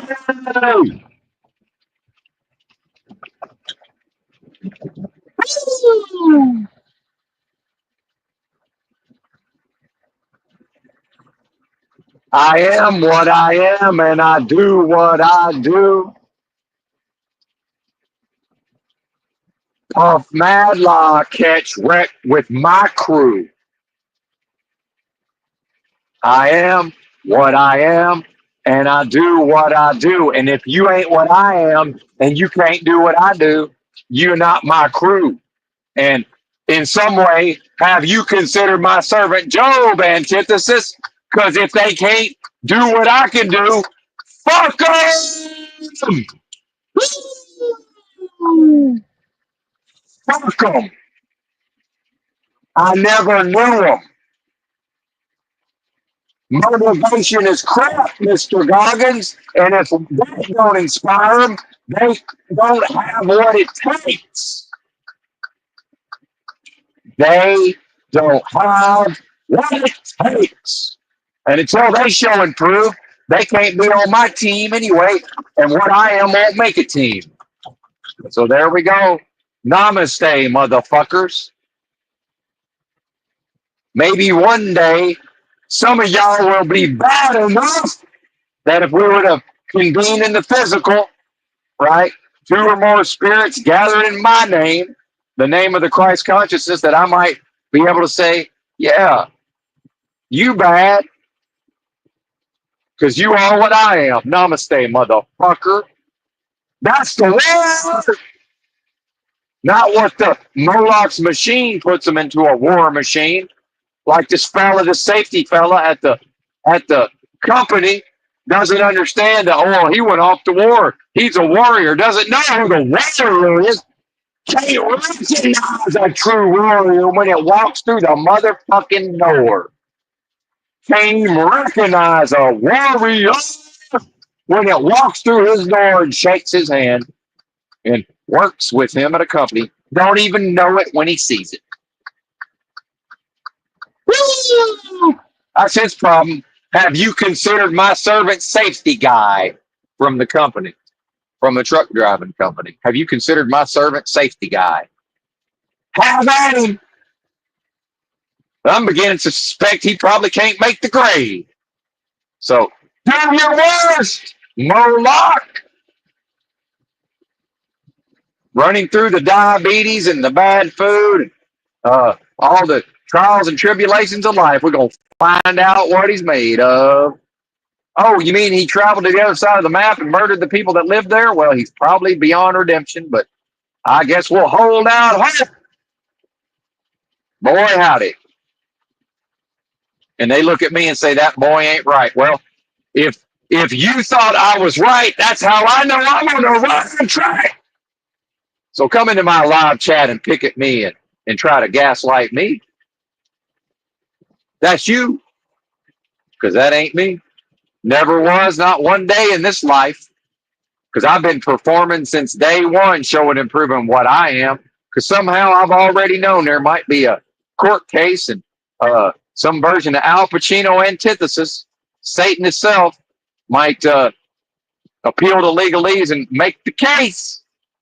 Somehow I've just sort of known that from day one. Seems like it. Do your worst. Watch me shake them haters off. That's what I am. And I'm not foolish enough to create a graven image before a Moloch to try to prove what I am, because that ain't no proof. And everything that's associated with this realm is dead. So let me go ahead and serve commerce to validate what I am. That's death, homie. So that's from day one to blunder in the chess match and to blunder strategically so thoroughly that to make it impossible. So Moloch, the antithesis done checkmated your bitch ass from day one. Most of you checkmated from day one. I'm out here Bobby Fischer in this shit. I'm out here Bobby Fishering it. Bobby Fischer blundered on purpose to defeat Boris Spassky, far as I can tell. Blundered right up, stumbled out of the gate to confuse his own opponent. Think about that. Reminds me of Sweeney Todd. Johnny Depp playing Sweeney Todd. Just the other guy in the shaving contest. The other guy's just putting on this big show of energy and just getting with it. And there's Johnny Depp just sharpening his razor on his strop, and then just in a one fell fucking swoop, shaves the guy's face in one fucking motion. And that's a wrap. You know, wipes it off. The perfect shave. See, that's the performance. Well, on that level is to be able to just stand there, and while everybody else is doing their frenzied performance of trying to create a graven image to uplift before Moloch to prove their mettle, so that the others serving death and destruction will honor them in some way, so that death itself will honor them in antithesis. Here's old Benton just sharpening his blade confidently and just, oh, it's time to perform in one fell fucking swoop, showing what he is. Okay, well, I'm pretty sure that's gonna make the grade, Judge. So I rest my case at the level of legalese. I'm ready. I'm there. Right. Now it's just the only way out is through. So what I'm doing right now is not difficult enough. Doing live streams, thinking, right, reflecting, contemplating, breaking it down for people who lack the capacity to act upon it. At least, but see what? That's the thing is, 10 years from now, they might be ready. So I'm not in charge of what happens once the words leave my mouth. So it's really not even relevant. Although I am that force, but it's not my business within a delusion, within a individualized delusion of a Benton. It's not my business. It's not the business of the delusionalized Benton. What happens once the words escape his lips? No longer my business. So that's above Benton's pay grade.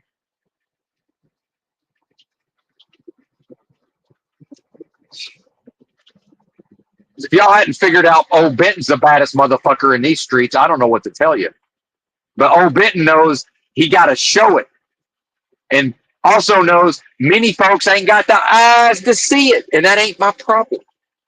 That is not my problem. For what I am can only ever be the baddest motherfucker in the room.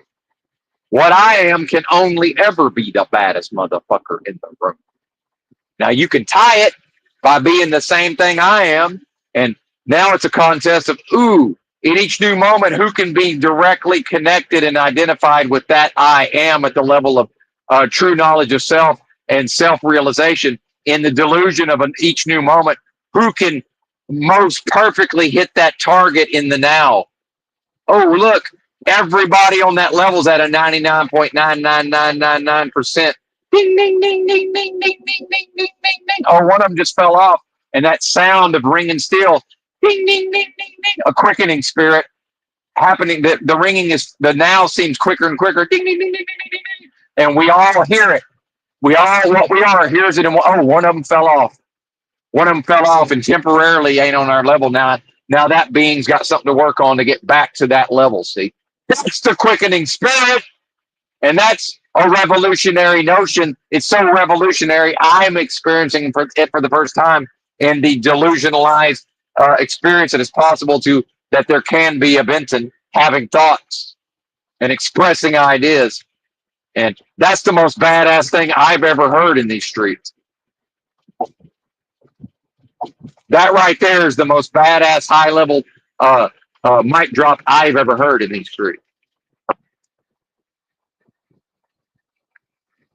So I'm gonna go ahead and put my name on it and say, yeah, I'm almost certain I'm the baddest ass motherfucker in these streets. So what? To identify that with that is to identify with creating a graven image. See, it has no value. Anybody that thinks that has value, okay, ask it. Ask it what it advises. That badassery. Hey, how about you get on my level, please? Maybe if everybody gets on that, and it's not even my level, how about let's all beings get on that level, and so that this hell realm can disappear and be replaced by whatever's left after the delusion disappears. That's heaven, meaning we all go. If we are in fact some version of Nancy Pelosi's MS-13 spark of divinity, then can we all go back to the heaven from whence we came, please? Pretty please with sugar on top. And I guess I'm going to go hang out in Echo Park, Los Angeles. And 10 years from now, if my physicality, if I'm still dragging around this bag of bones, I guess I'll be, I'll replace the emaciated black fella once he passes. And then I can, in my mind, say that was me. And some of you've read versions of what I'm now expressing and living in the moment. Some of y'all, as I did, read it in some Eastern writing 10 to 15 years ago. So what? What's the good of reading it if the being never lives it? Householders. And some of y'all have read what I'm talking about enough to know that what I mean when I say householder. Householder.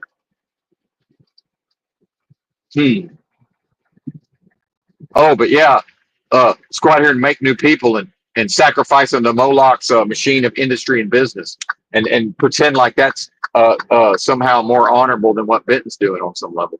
Now, some people manage both. That's where the term householder comes from. Almost BDB. Almost BDB.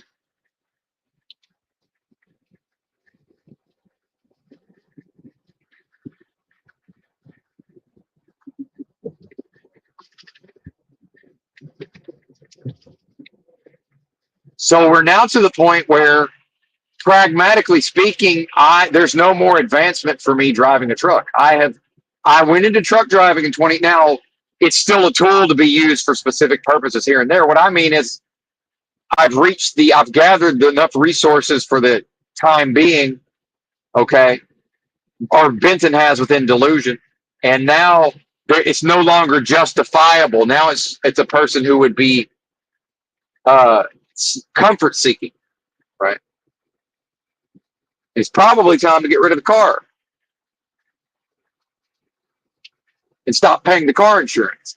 And so there's a reason why I have not bought another year of car insurance. Last year I paid, I paid $194 for 2 months of car insurance that had I paid for the whole year, That's the amount I would have saved. I'm just now realizing how the car insurance is structured.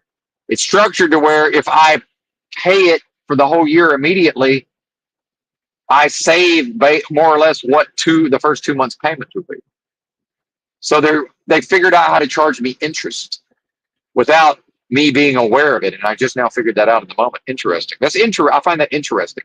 That's Moloch's machine of business. That's how cunning and diabolical Moloch's machine of industry, business, and on and on and on is. You know, I still have a car with tags. I'm free to drive this fucking car, go play Pot Limit Omaha, dust off a grand, and it's neither here nor there, and then maybe win 20 G's. I don't fucking know. Who cares? Who cares? Maybe I will. Maybe that's my reward for not quitting the 20 times I almost quit. In fact, one time I almost quit to the point where I packed my shit and drove the fuck away from the terminal, as I'm most likely about to do yet again later today. In a couple of hours, actually. The only question is, do I bother to do my laundry on the way there? Or do I drop the trailer, drive the tractor to a truck stop, do my laundry, and come back? Yeah, probably. Why not? No hard feelings, company. And also, BDB, also company, if y'all like what I produced over however long I was here, almost 2 months, I guess 8 weeks of actual work, then next time I decide to gather resources through long haul trucking, you'll be the first people I talk to. And it might be self-driving trucks by then. And we all know, I know and you know, in this poker game or whatever we're playing, I know and you know. It's just do I know that you know? No, I don't. See, but I do. But I don't. So it's you know, I know I'm being treated like you know, meaning the company knows that machines have effectively already usurped my role in creating a graven image to be upholded before Moloch. So in a realm of death and destruction, I'm being treated as if I am of lesser value because it's all based on the quality of the graven image that's upholded before Moloch. See, it's a contest to see who can serve Moloch most effectively in this realm of death, delusion, destruction, and commerce in a spiritual war. Interesting. Oh, Benton might know a thing or two. You think? Some of this I've intuitively understood for very, very long, and just now intellectually able. And in fact, some of this I've practiced for a very long time and did not even know I was practicing. That's how badass I am. So you're welcome, folks. You're welcome. Pearls before swine. But see, that's not a permanent state. Today's swine is tomorrow's badass motherfucker.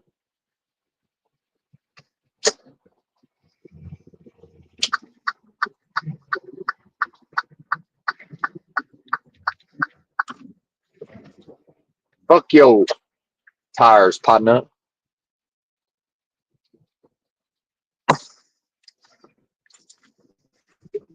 We're America, greatest country of all time, and there's about almost a foot where the asphalt drops off on this little shoulder. That's called tire damage on some level. So maybe tear a little chunk off of the knobby drive tires, right? Well, there's folks who own and operate a trucking company who are engaged in the process of serving death to create the most beautiful graven image possible to be upheld before Moloch. So, yeah, that's what they're doing. I'm gathering resources to physically, within a delusion, get to the next phase of the development, right, in a spiritual war. Yeah, I enjoy the development, but at a certain point, the development will be completed, and then it's like, okay, well, now I get to see what's the next side mission once the being is 100% developed. Now, where am I at in the video game, computer simulation? Where am I in my, I don't know, 98.8% development, probably? So here's the thing about that last 1.2%. If anybody's ever played that type of video game, that's a lot of effort. That's, in fact, it's a It's almost like mining Bitcoin or whatever. By the time the Bitcoin miner in this, that would me in this context, by the time we get to the point where there's only 1.2% left to be mined, that's a badass mining rig. And it's proven its value and worth. Because in the context of Bitcoin mining, or hash mining, I guess they call it, hash, whatever it is, I forget.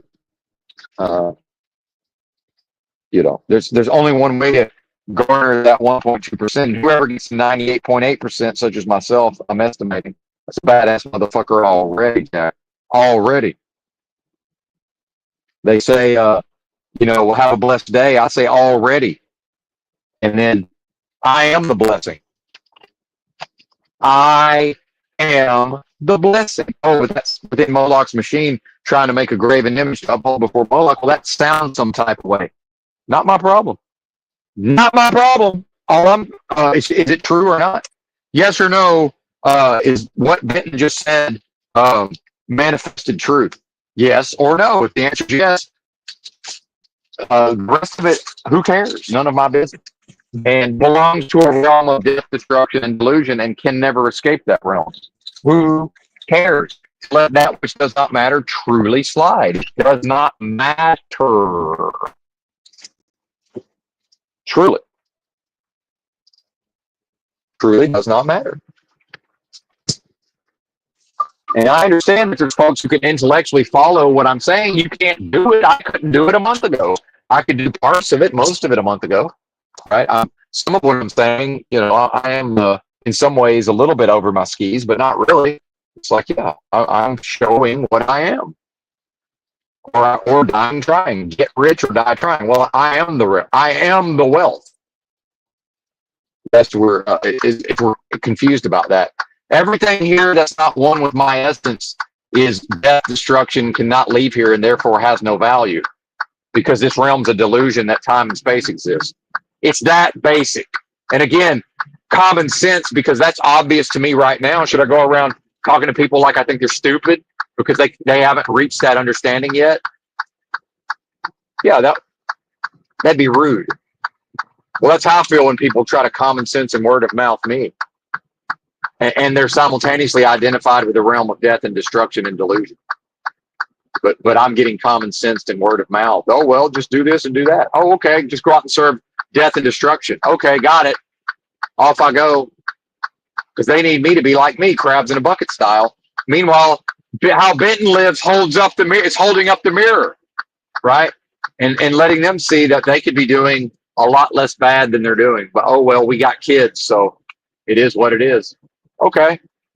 Well, I guess I can also admire that graven image being created. Not finna join you there. When that's the reward, surely you have your reward. I'm not going to be there sharing your reward. Nope.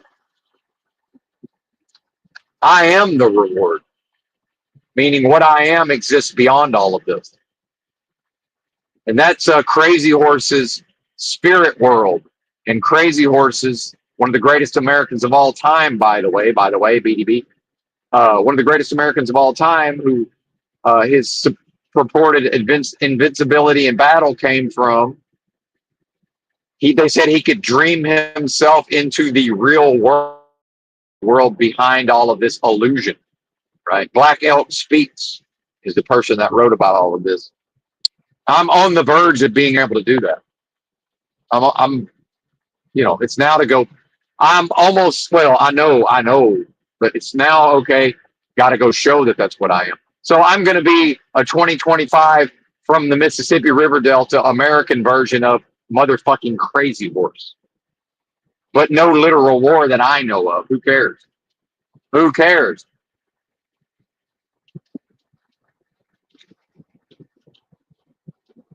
Now, were the engines of Crazy Horse's days offering up their value, their spiritual perfection as the children? Were they offering them up before Moloch at that time? Perhaps not. See, now that what was said about Crazy Horse, whose name was Curly because of his hair, They suspect he might have been miscegenated, if anybody knows what that means.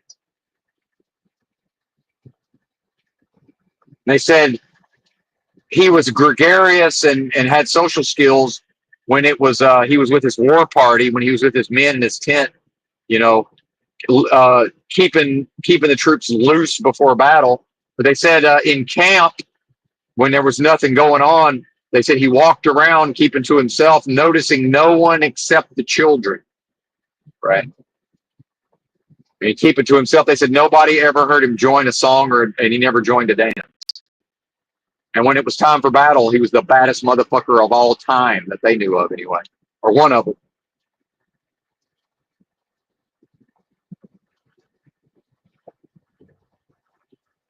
And was only ever wounded and in fact died when his own men held him back, and an administrator on behalf of Moloch's machine stabbed him to death while his own people held him back. So maybe that's why in camp he kept to himself and never noticed anybody but the children, because maybe he knew spiritually on some level his own men had already offered themselves up to Moloch, and the only ones there who were that he saw the I am in was the children. Have you considered my servant Job? Right. So now is it actually that this realm is all about we're all offered up to Moloch, or at least offered would you like to serve Moloch, even if I make it into adulthood without my parents offering me up? Because what I am, no matter how it's offered up to Moloch, what I am would never serve Moloch. So if every parts of me that have served Moloch, that's not me. That wasn't me. That was something else. Identified with death and delusion and destruction in the realm of delusion. That wasn't me. That's forgiveness, folks.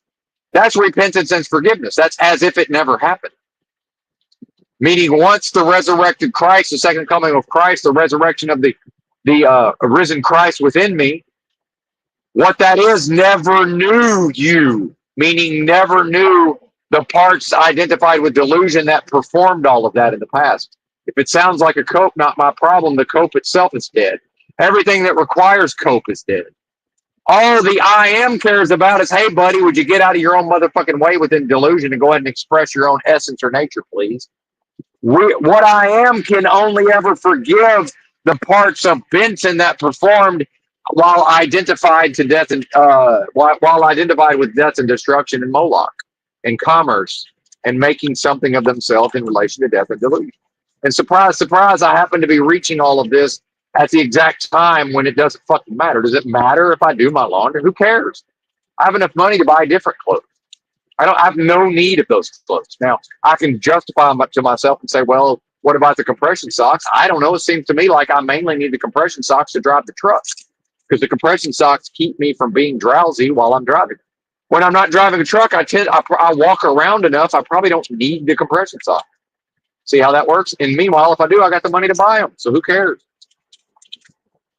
Oh, your drawers. You're almost out of clean drawers. Well, buy new. Who cares?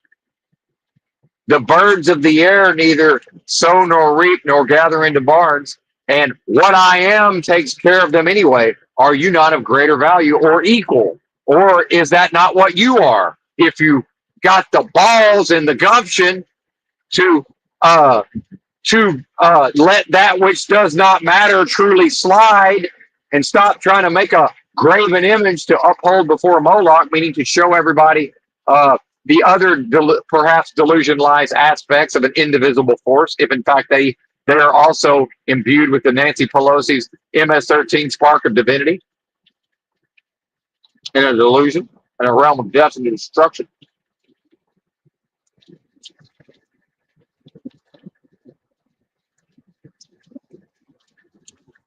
It's going to take most of this community, air quotes, years to even understand, to be able to understand half of what I'm saying here, folks.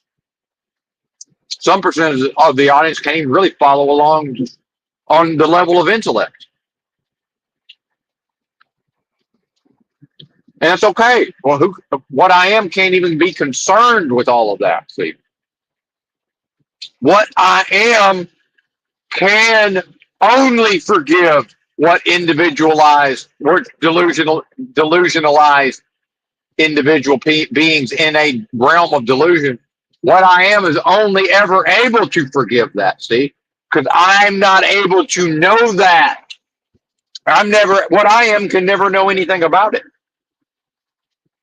And when what I am returns to, meaning is no longer in delusion and goes back to not source, there, see, that's backwards. Moloch's realm of destruction has me thinking that, oh, it's to assertively through the yang energy go back to where I came from. No, it's to stop. And it's to never, ever, ever identify with any aspects of delusion. And at that point, I am, meaning the hell realm, from my perspective, no longer exists. Hell realm, from my perspective, in this delusion can only exist when I'm identified with delusion and death and destruction itself. So even within a physical realm of delusion, now I'm free to wander around, and every single moment I start to worry or think about what about today, what about tomorrow, what about the next meal, what about the underwear? Oh, the fucking all the socks are dirty. The moment I begin to think about that and feel some type of way and do anything other than laugh at myself, like the laughing Buddha, that's to affirm in that moment that I'm identified with something other than my own nature or to be in error. That is the practice. So, hey, I'm glad y'all are all here to witness perhaps the. Do you see how it's a greater level of self realization achieved there? It's happening right now. Benton, the Bodhisattva of the Mississippi River Delta. There ain't never been another one that we know of. Maybe there has been other ones that we never knew of. Benton, the Bodhisattva of the Mississippi River Delta. And again, Bodhisattva, I'm saying kind of somewhat pejoratively. So I probably, I sort of almost choked on my own words there. I probably shouldn't do that. Or more correctly, what I am wouldn't do that. Back to proper identification. What would Jesus do? Not what would Jesus do?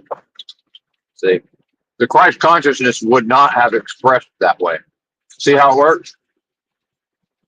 That's how I know to correct myself in a delusion, where I know I'm almost perfectly able to identify within delusion, but not quite yet. Interesting. Almost as if the battle's actually with whatever Benton is with respect to a delusion. Russian nesting dolls of delusion. So what else is there to say at this point? Not much. Probably read the comments and laugh.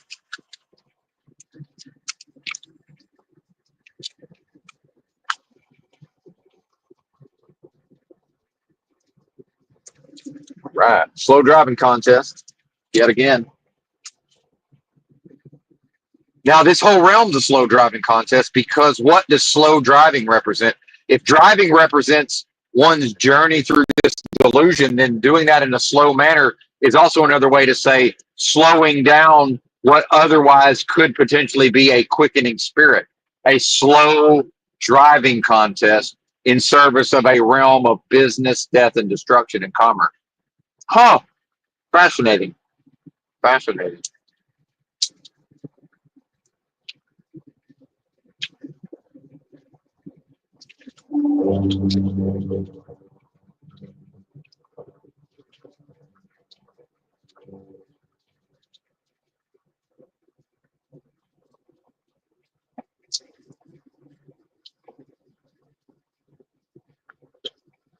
So now, just send the message to the company.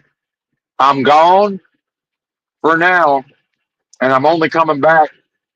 I'm only maybe coming back if y'all will have me. Otherwise, stay blessed. And of course, what's always in parentheses is / cursed in this realm of duality and delusion. And what's the duality? Thesis, antithesis. That is the duality. It's my nature and the antithesis of my nature. The interplay. That's what this realm is. That's what it is. Now, tell me again how Yurt broke me. Tell me again. And I'll probably email him and say, hey, man, the morning stream, the first 2 hours, you're welcome. You're welcome. You're welcome.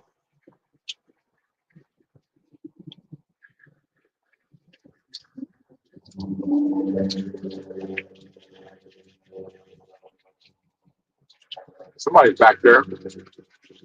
Are they taking the exit? Well, yeah, we're all taking the exit, hopefully. I don't know.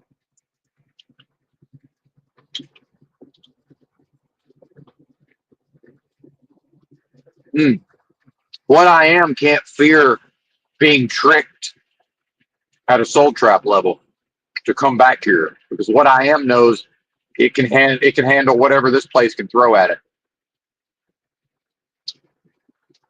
See how that works? And it, in fact, can't know anything but that, because it's unable to conceptualize catastrophe.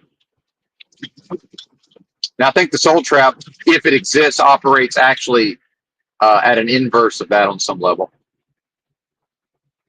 But I'm unable to, as some folks fear the possibility of being tricked or going into the light, right? What I am can't fear. So what's the fucking difference? Everything that's not me is dead. So who cares? To let that which does not matter truly slide. If there's a soul trap, it doesn't fucking matter. It's dead. The soul trap's dead. If it's even a thing, it's a delusion. It doesn't exist.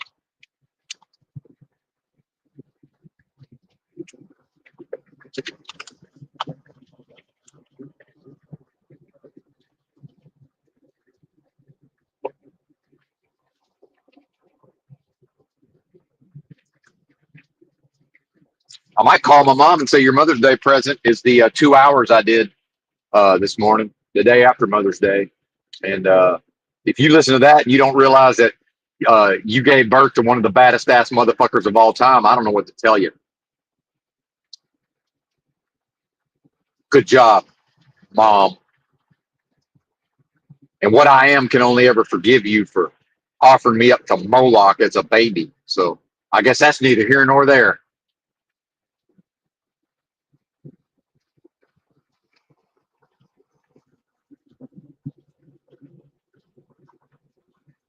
So now we just get to hang out and have a good time. The royal we, of course, for the rest of the stream. If I can even manage to find anything worth talking about. If I might be too busy letting that which does not matter truly slide.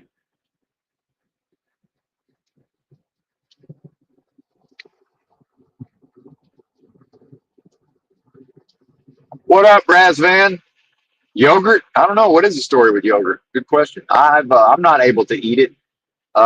The kind I can find palatable has too much sugar in it. Alan Watts. Well, Mr. Gabbard, I'm glad you mentioned Alan Watts, because I use a specific.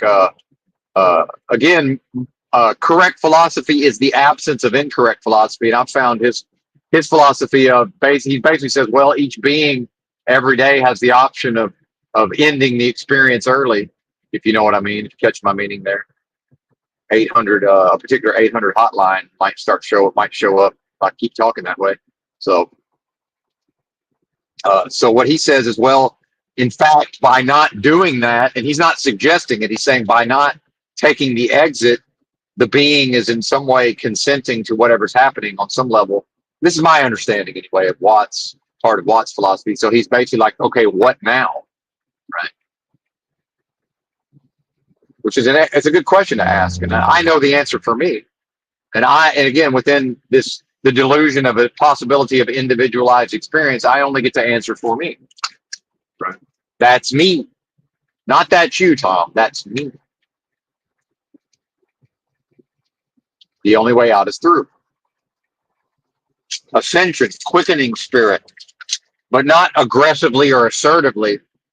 As now, some work initially, the more work is to be done with the yang, but very quickly The initiate or adherent or practitioner will quickly exhaust what's achievable through the aggressive or yang or assertive or dominant or masculine, because that's what we're all trained to do. Moloch's machine in this realm train us to go to that form. Right?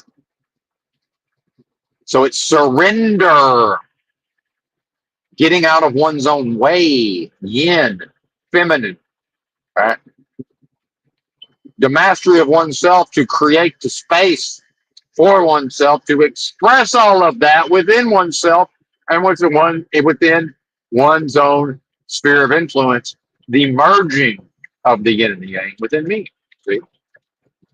Or again, just more correctly experiencing it as it directly exists, right? It's always there. This Moloch's machine has most of the beings through the aggressive form and the subversion of the creative force that never lies dormant, creating their own blockages to what already exists within them in the first place. See? That's another aspect of this trap that you were sacrificed to as a baby. Don't kill the messenger. Or if you do, oh well, he's just going to like hold out his arms and make the sign of the cross and just watch you fucking run him through. So go for it, I guess. Does it matter? No. Doesn't matter. See, that's the inverse of natural born killers. We're going to go rape, pillage, and plunder the land, right? That's the inverse of the natural born killers or the clockwork orange ultra violence. That's the inverse of that.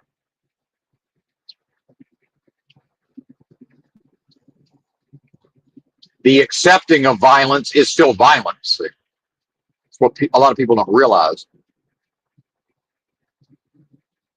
It's the whole Gandhian salt protest. A lot of folks don't understand what went on there. Again, it's a story. I don't know if it happened, but that was not a non-violent protest. What Gandhi referred to as non-violence is violence. It's actually to be as willing to take the violence. It's to be more willing to take the violence than the person who's dishing out the violence is willing to give it. That's still violence. Yin and yang, duality, truth and half-truth. A lot of folks aren't able to grasp that. And that's the Tao on some level.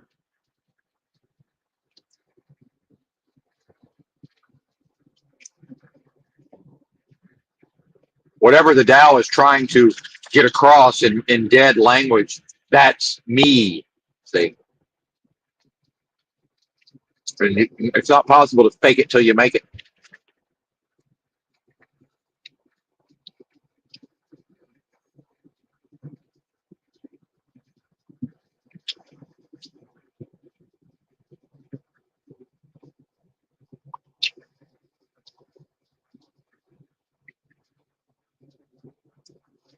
Now I'm free to go around my family if there's a reason to. I don't see any reason, but if in the future, if there's a reason to be around my family, so yeah, great. Because what I am is unable to create or participate in a struggle. See, it only knows victory. The moment the being within delusion engages in a struggle or resistance, that is to acknowledge defeat or to behave as if defeat is a possibility. What I am can't even entertain the possibility of defeat. Doesn't know anything about it. Doesn't know what you're talking about, Jack from Jack and the Beanstalk style, where his family and the villagers try to warn him. He doesn't. He has no way to conceptualize what they're trying to tell him.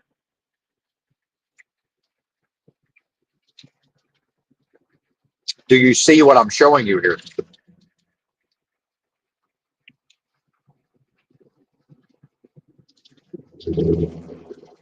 Oh, yurt. Razvan meant yurt, not yogurt. But I gave my thoughts on yogurt anyway. Why not?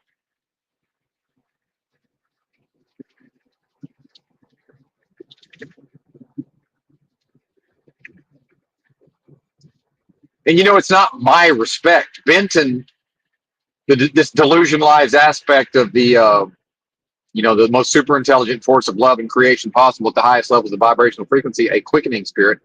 What that delusionalized, Bentonized version thinks of anybody, it's irrelevant. You know,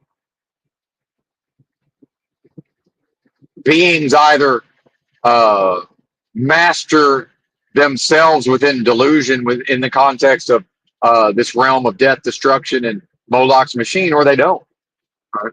And if they don't, I never knew them in the first place. What, more correctly, what I am can't know them, and that is forgiveness.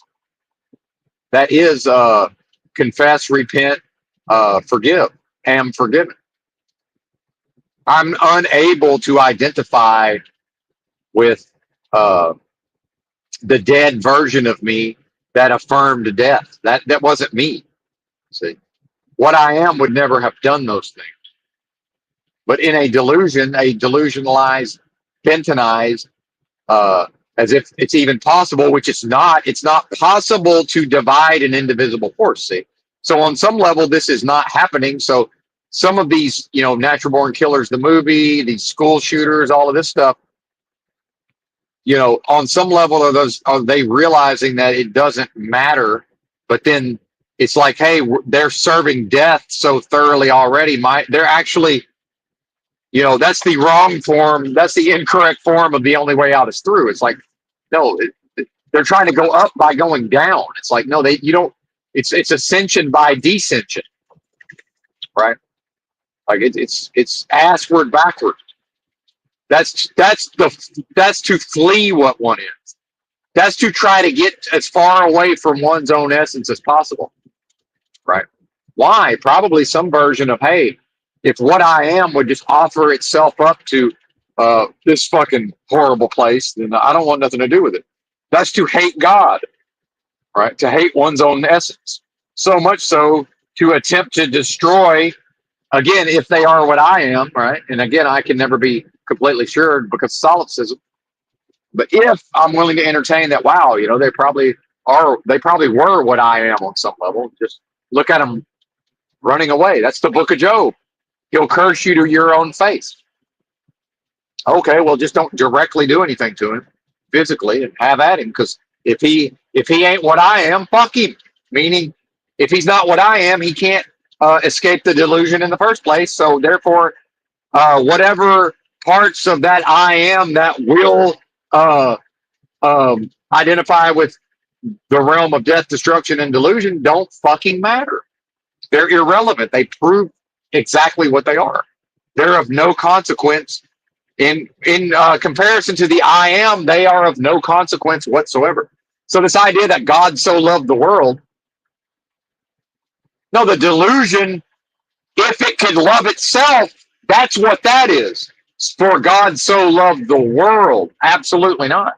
What I am can only love, but would never, ever, or more correctly, can't identify with this. See what I'm saying? It's not possible, see? A lot of this only occurs through delusion, or sorry, via antithesis and subversion of creative force. The creative force that made the delusion lacked the capability of conceptualizing calamity,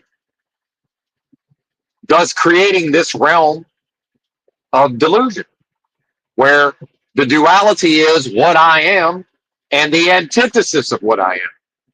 And the antithesis is seemingly running the show, meaning Moloch's machine and most beings, delusionalized aspects, which ain't even possible, attempting to create the most beautiful graven image to be upheld before Moloch.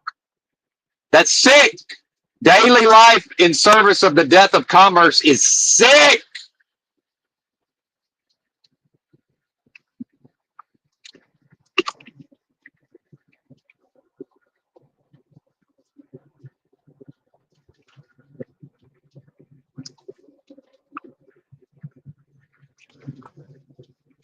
Freedom's just another word for nothing left to lose, or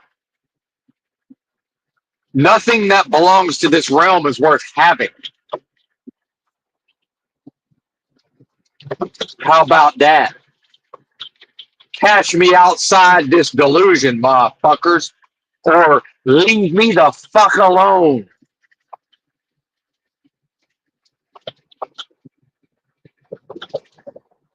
So you'll forgive me for not ever being capable of giving a flying fuck about the shape of the realm, bozos.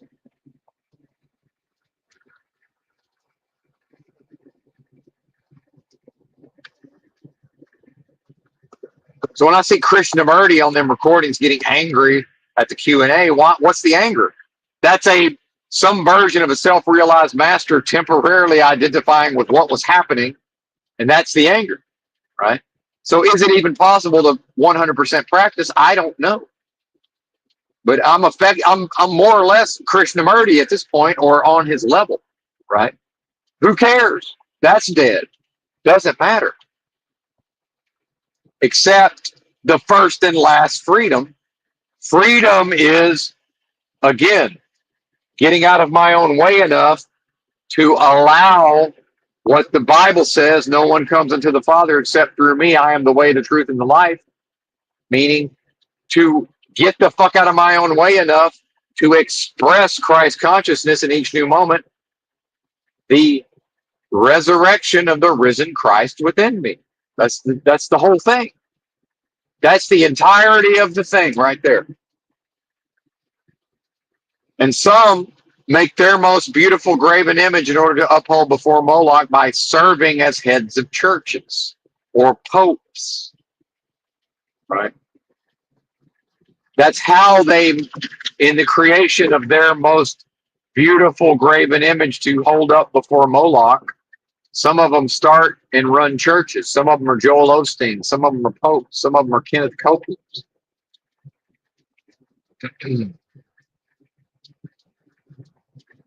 So if we look at a pope in a picture in some time and say, wow, that actually looks like a demon, or Kenneth Copeland in an interview is like, wow, you just can almost see the demon. Yeah, it's a person who's creating a graven image of their performance during this delusion of a life, which is actually death, and dancing, hello, my baby, hello, my darling, hello, my ragtime girl. That's their shucking and jiving to get to the end of the thing and say, here, Moloch, look at this pretty picture I painted for you. Where's my reward? To get the little pat on the head. Oh, you done great. And in the rewards all along the way is to be seen some type of way and to be rewarded with money and fame and all of these things. I'm no count, meaning when I express my own essence, I cannot be of any reputation in this realm. I'm pretty sure that's in the book somewhere, or a version of that, right?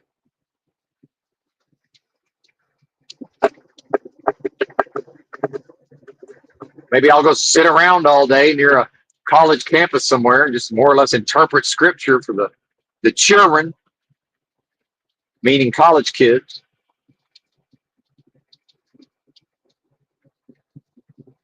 And every once in a while, one of them will try to make me their man, and one of the college students, and I'll be like, don't you know who I am? You better recognize.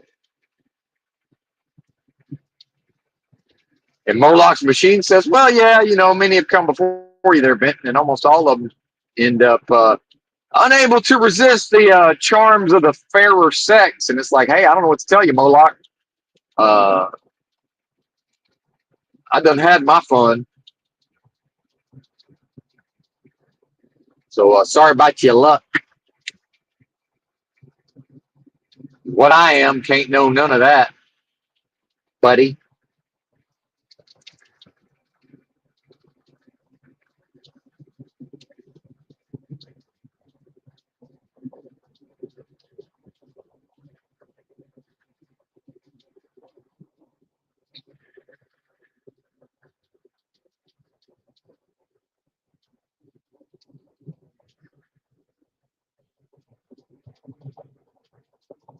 I operate the equipment on occasion these days and have only a couple of thoughts And then afterwards, I'm like, well, I'm glad that's over with. Let's on to the next thing, right?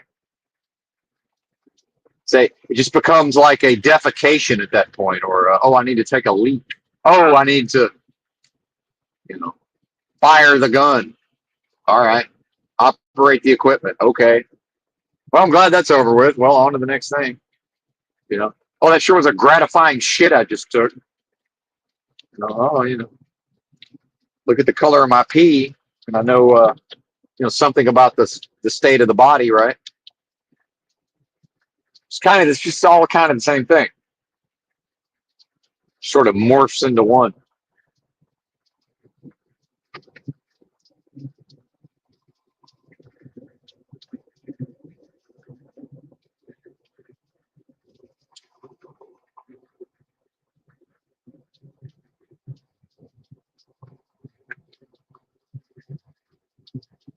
Extended period of usefulness. Yeah, perhaps. Utility. The delusional aspects of Benton delusion is Benton responds quite favorably to utilitarian, to being of use as a resource to others. All kind of shit people could just ask me, but the questions will never come until those beings have their own practices. Yeah, I would perhaps be gratified on some level to be able to be of use to them and answering their questions. But see, here's where the harm comes in: is if I'm person A, and or if I'm person B, when person A attempts to, well, what is it? When person A attempts to gratify themselves by using person B, I guess. So to create some sort of movement or start some version of a cult or some kind of organization to help people along the way, that is to actually be trying to gratify myself. And if I don't even understand that, I'm not even qualified to do such. So now what? Okay, I guess if former bozos who are now practicing show up and ask me a question or two, I guess I'll answer. Beyond that, I mean, it's not a whole lot for me to do beyond that. Uh, Wake up in the morning, walk around, take a shit, take a piss, eat some food, wander around some more. Oh, look, somebody gave me some money. Eat a little more food, maybe. Hey, here's a looks like a decent hoodie. Maybe I can go wash it at the laundromat with the money. Whatever.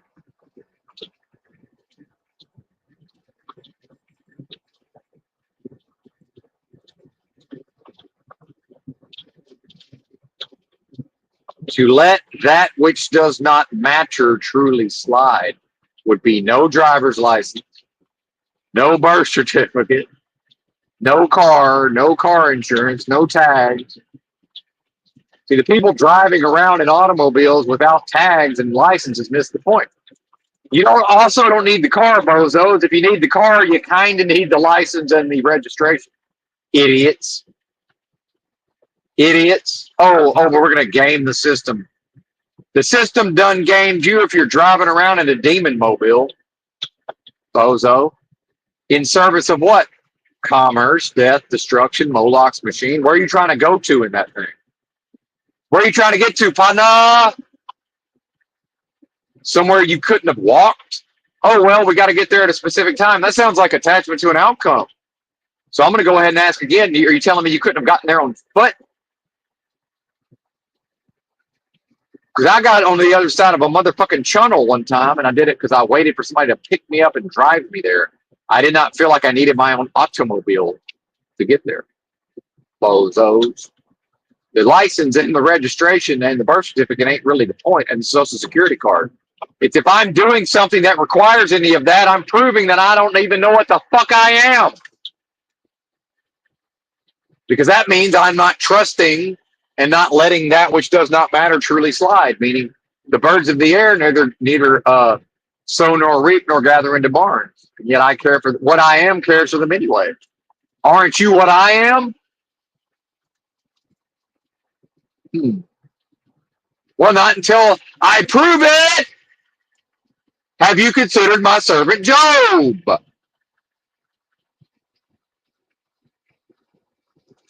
Well, I'm Jack from Jack and the Beanstalk, so let's get it on. I don't even know what that means.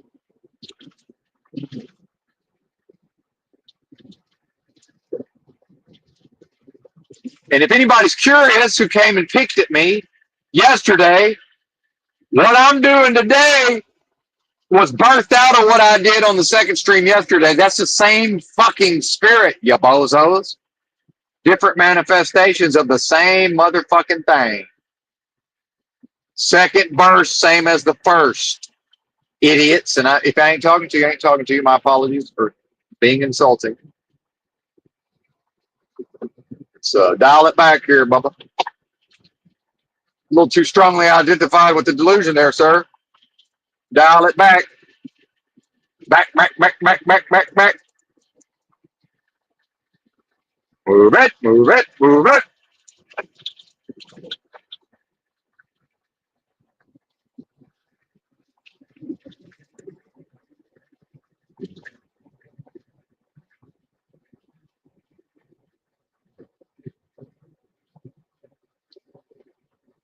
Full metal jacket. Helicopter gunner. Flying over the rice paddies. Machine gunning women and children who are trying to run away from the helicopter. Matthew Modine. Joker. Not Joker. Private Joker. That's right. How can you kill women and easy? You just don't lead them as much. See, that's the same spirit. That's the spirit of, well, I mean, we're here in a delusion, and I'm machine gunning other delusionalized aspects within delusion, right? And strictly speaking, this is all a delusion and not real. And see, that's like an inverse. That's like a again the Clockwork Orange ultra violence, right? That's sort of that's the person going the one path instead of the other path. Right?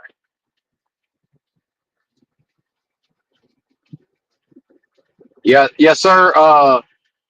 Perhaps the only way out is through, but that's the you're moving in the wrong direction. That's the direction of you're going back where you came from. Well, no, that's not even true. See the confusion. Back where I came from is the I am of the spiritual perfection of the child, see, the newborn. You see that it's just lost in a Roman wilderness of pain, machine gunner, and private joker, lost in a Roman wilderness of pain.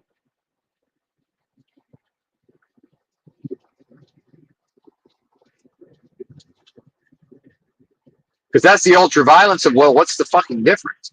And yet, it's like, well, the woman has already offered the child up, perhaps, to Moloch's machine, and if she hasn't already, it's going to happen at some point, or perhaps she's already offered herself up. So, yeah, it's justifiable, perhaps, in a way, but again, that's in service of what? Moloch's machine of death and destruction is what is making usefulness of the war itself. See, the war itself, the I am would never ever even bother with the physical war. It would say, I don't need, I can't ever need anything within the delusion that's provided via a physical fucking war within a realm of death and destruction. It's improper. It's improper identification.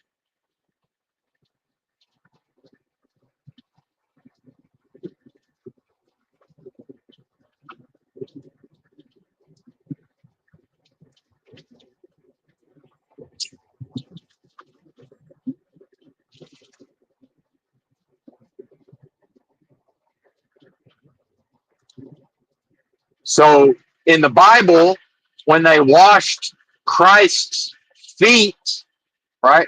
I don't need my feet washed, right? But maybe that's a metaphor for what? The humility of the initiate. Now we're back to Fight Club, right? Where the person has to prove their worthiness on some level by just waiting around and being told to get the fuck out of here. We're not taking on any initiates. And then the Robert Paulson character is like just gets up and starts to leave, and now it's not Tyler Durden, the other one, who's apparently the same person. Just having to go, no, actually, it's a game, buddy. Just go ahead and sit back down. That we're going to let you in, just not yet. You know, the I am, right? The I am got to prove itself. It's like, hey, man, just we're proving what we are here, sir. We're pretty sure you got what it takes, Robert Paulson. And then the doctrine and the dead religion of his name was Robert Paulson.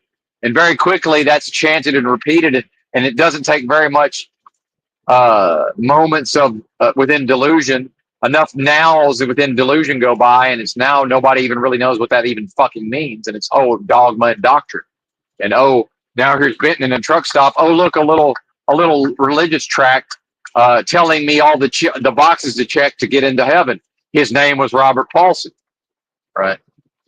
Well, I'm pretty sure, I'm almost certain whoever wrote this thing has no fucking idea what his name was Robert Paulson even means. So, okay, whatever. But then if we're making a graven image as beautiful as possible to uphold before Moloch's machine, then yeah, maybe that makes sense on some level. His name was Robert Paulson.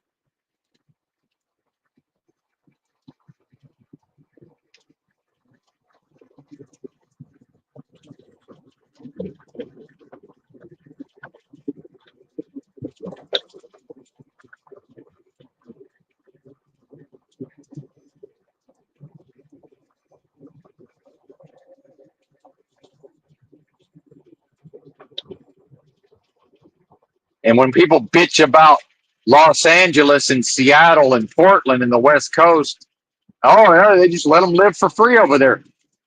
The birds of the air neither sow nor reap nor gather into barns, and yet what I am cares for them anyway. Are you not are you not what I am? So I don't know, maybe that's all there so that at some point Benton finally, this delusionalized aspected Bentonized, whatever the fuck this is, Martinized my shorts, has somewhere to go and able to get just enough acceptable food to maintain his fucking, whatever's left of his physicality.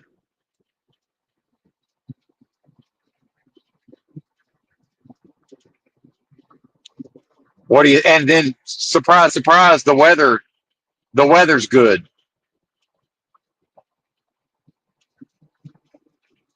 So we're probably looking at some version of taking, getting back to the yard, driving my car to the truck stop nearby, throwing away everything in the car that I'm not going to use, vacuuming up the motherfucking roaches of Los Angeles, and then going back to the tractor, deciding, okay, here's what I'm taking with me, and just leaving everything else in the truck. And see ya.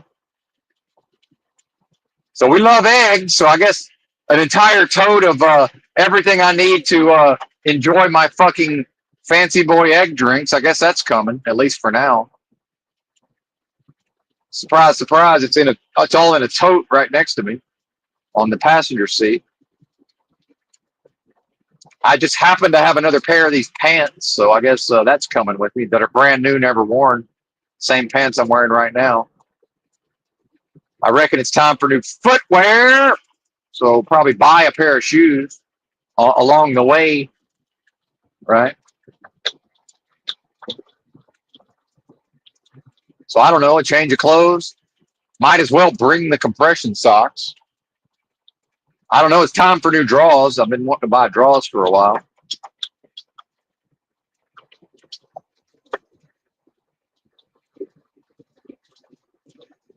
Can't really think of much else. Oh, well, the most precious, of course, the fucking phones. And, oh, there's a power bank and charging cables. I guess that's coming. And a car inverter to charge the fucking devices. I guess that's coming.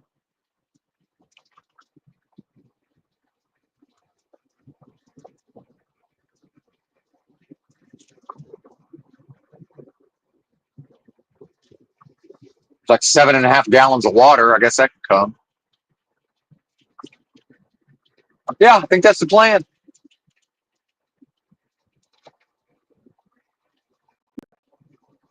Sounds like a winner. Winner, winner, uh, Delusional dystopian dinner. You like it? I love it.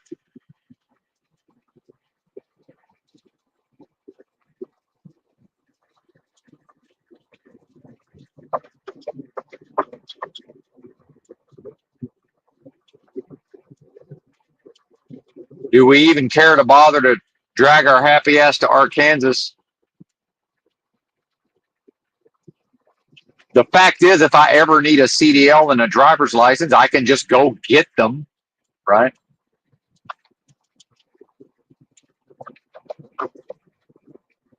Now, strategically, maybe the move would have been to just stay in Little Rock at the truck stop and then have today gone and gotten a copy of my birth certificate, which I technically have, but it's falling into tatters. But maybe what, just to keep the bare minimum of what I need to get a Cali non-driver identification, perhaps, or Oregon or Washington, or again, what do I even need this for at this point? I can always get another CDL if I'm just so fucking determined to drive a truck for whatever reason.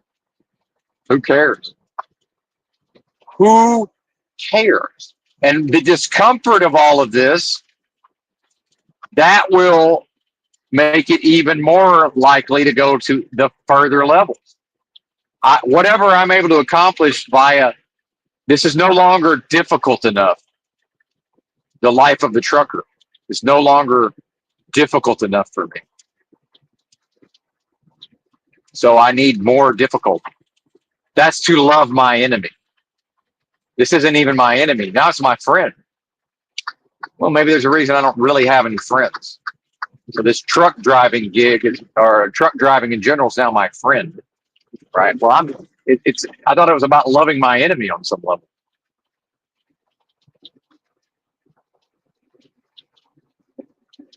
Interesting.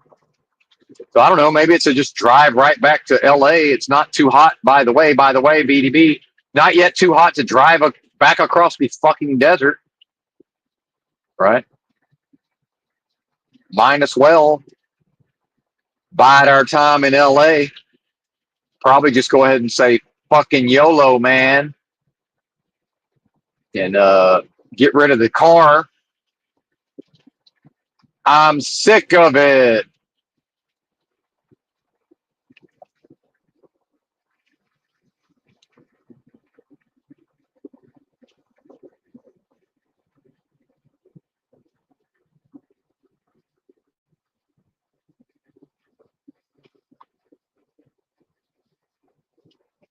Yeah, buddy. Well, we got a year of phone service, and once I run out of money, I probably don't want to pay for the StreamYard in the short term. So, if anybody wants to continue listening to whatever I might be on about in the future, well, hit that old Cash App, right, or the Venmo, and all proceeds go to StreamYard. And beyond that, what's there to do? Not much. Wander around on foot.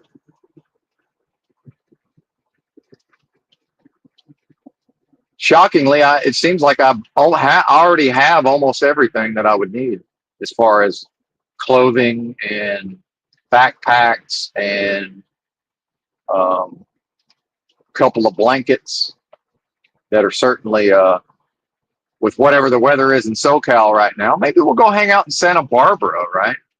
Maybe I'll just slowly work my way up.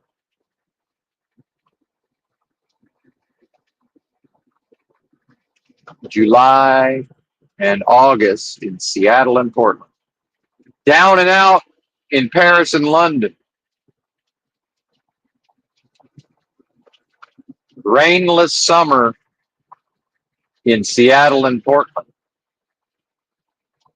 I'll go write that book, perhaps.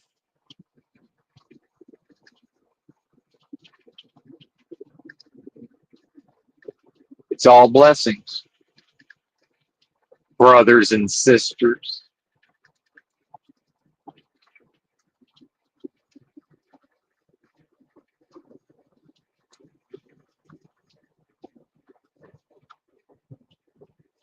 slash curses. Foiled again. Man will dominate man unto his own injury. That means Yang, Jerry Yang, Yang, Jerry Yang, Jerry Rig, Jury Rig. There's T&I Tri-National. Slip seat. If I worked for them right now, I'd be cleaning the truck out. I'd still be employed. They'd say, well, we'll keep you on just once a month. You got to contact us. And I guess if enough of those months go by, they just drop you off the employment. But I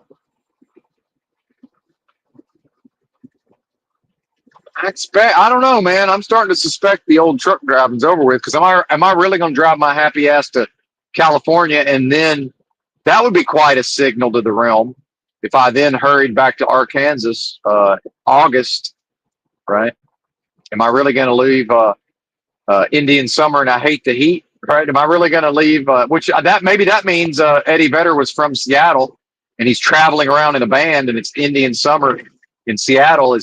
But he's in fucking Texas or wherever, and he hates the heat. Maybe that's what he meant. But am I really going to leave Seattle or Portland in the middle of August and go to Arkansas where it's going to be fucking miserable to just so I can have a fucking so I can affirm my place in the structure of death with a driver's license? Is that what I'm really going to do? I don't know, man. I'd like to think not. But I'm telling you, I'm disinclined to even to bother to drive my happy ass from Dallas to Arkansas. But I might. I won't really know till I'm driving away from this truck in a few hours. What time? Almost said BDB. What time, BDB, do we get to Dallas?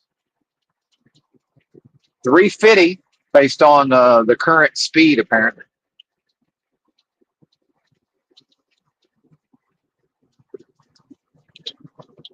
349. 349. 176 miles. 1776 will commence again. That means freedom, right? Freedom's just another word for nothing left to lose, and everything that belongs to this realm ain't worth having, meaning everything that is unable to move beyond this delusion of time and space is not worth having.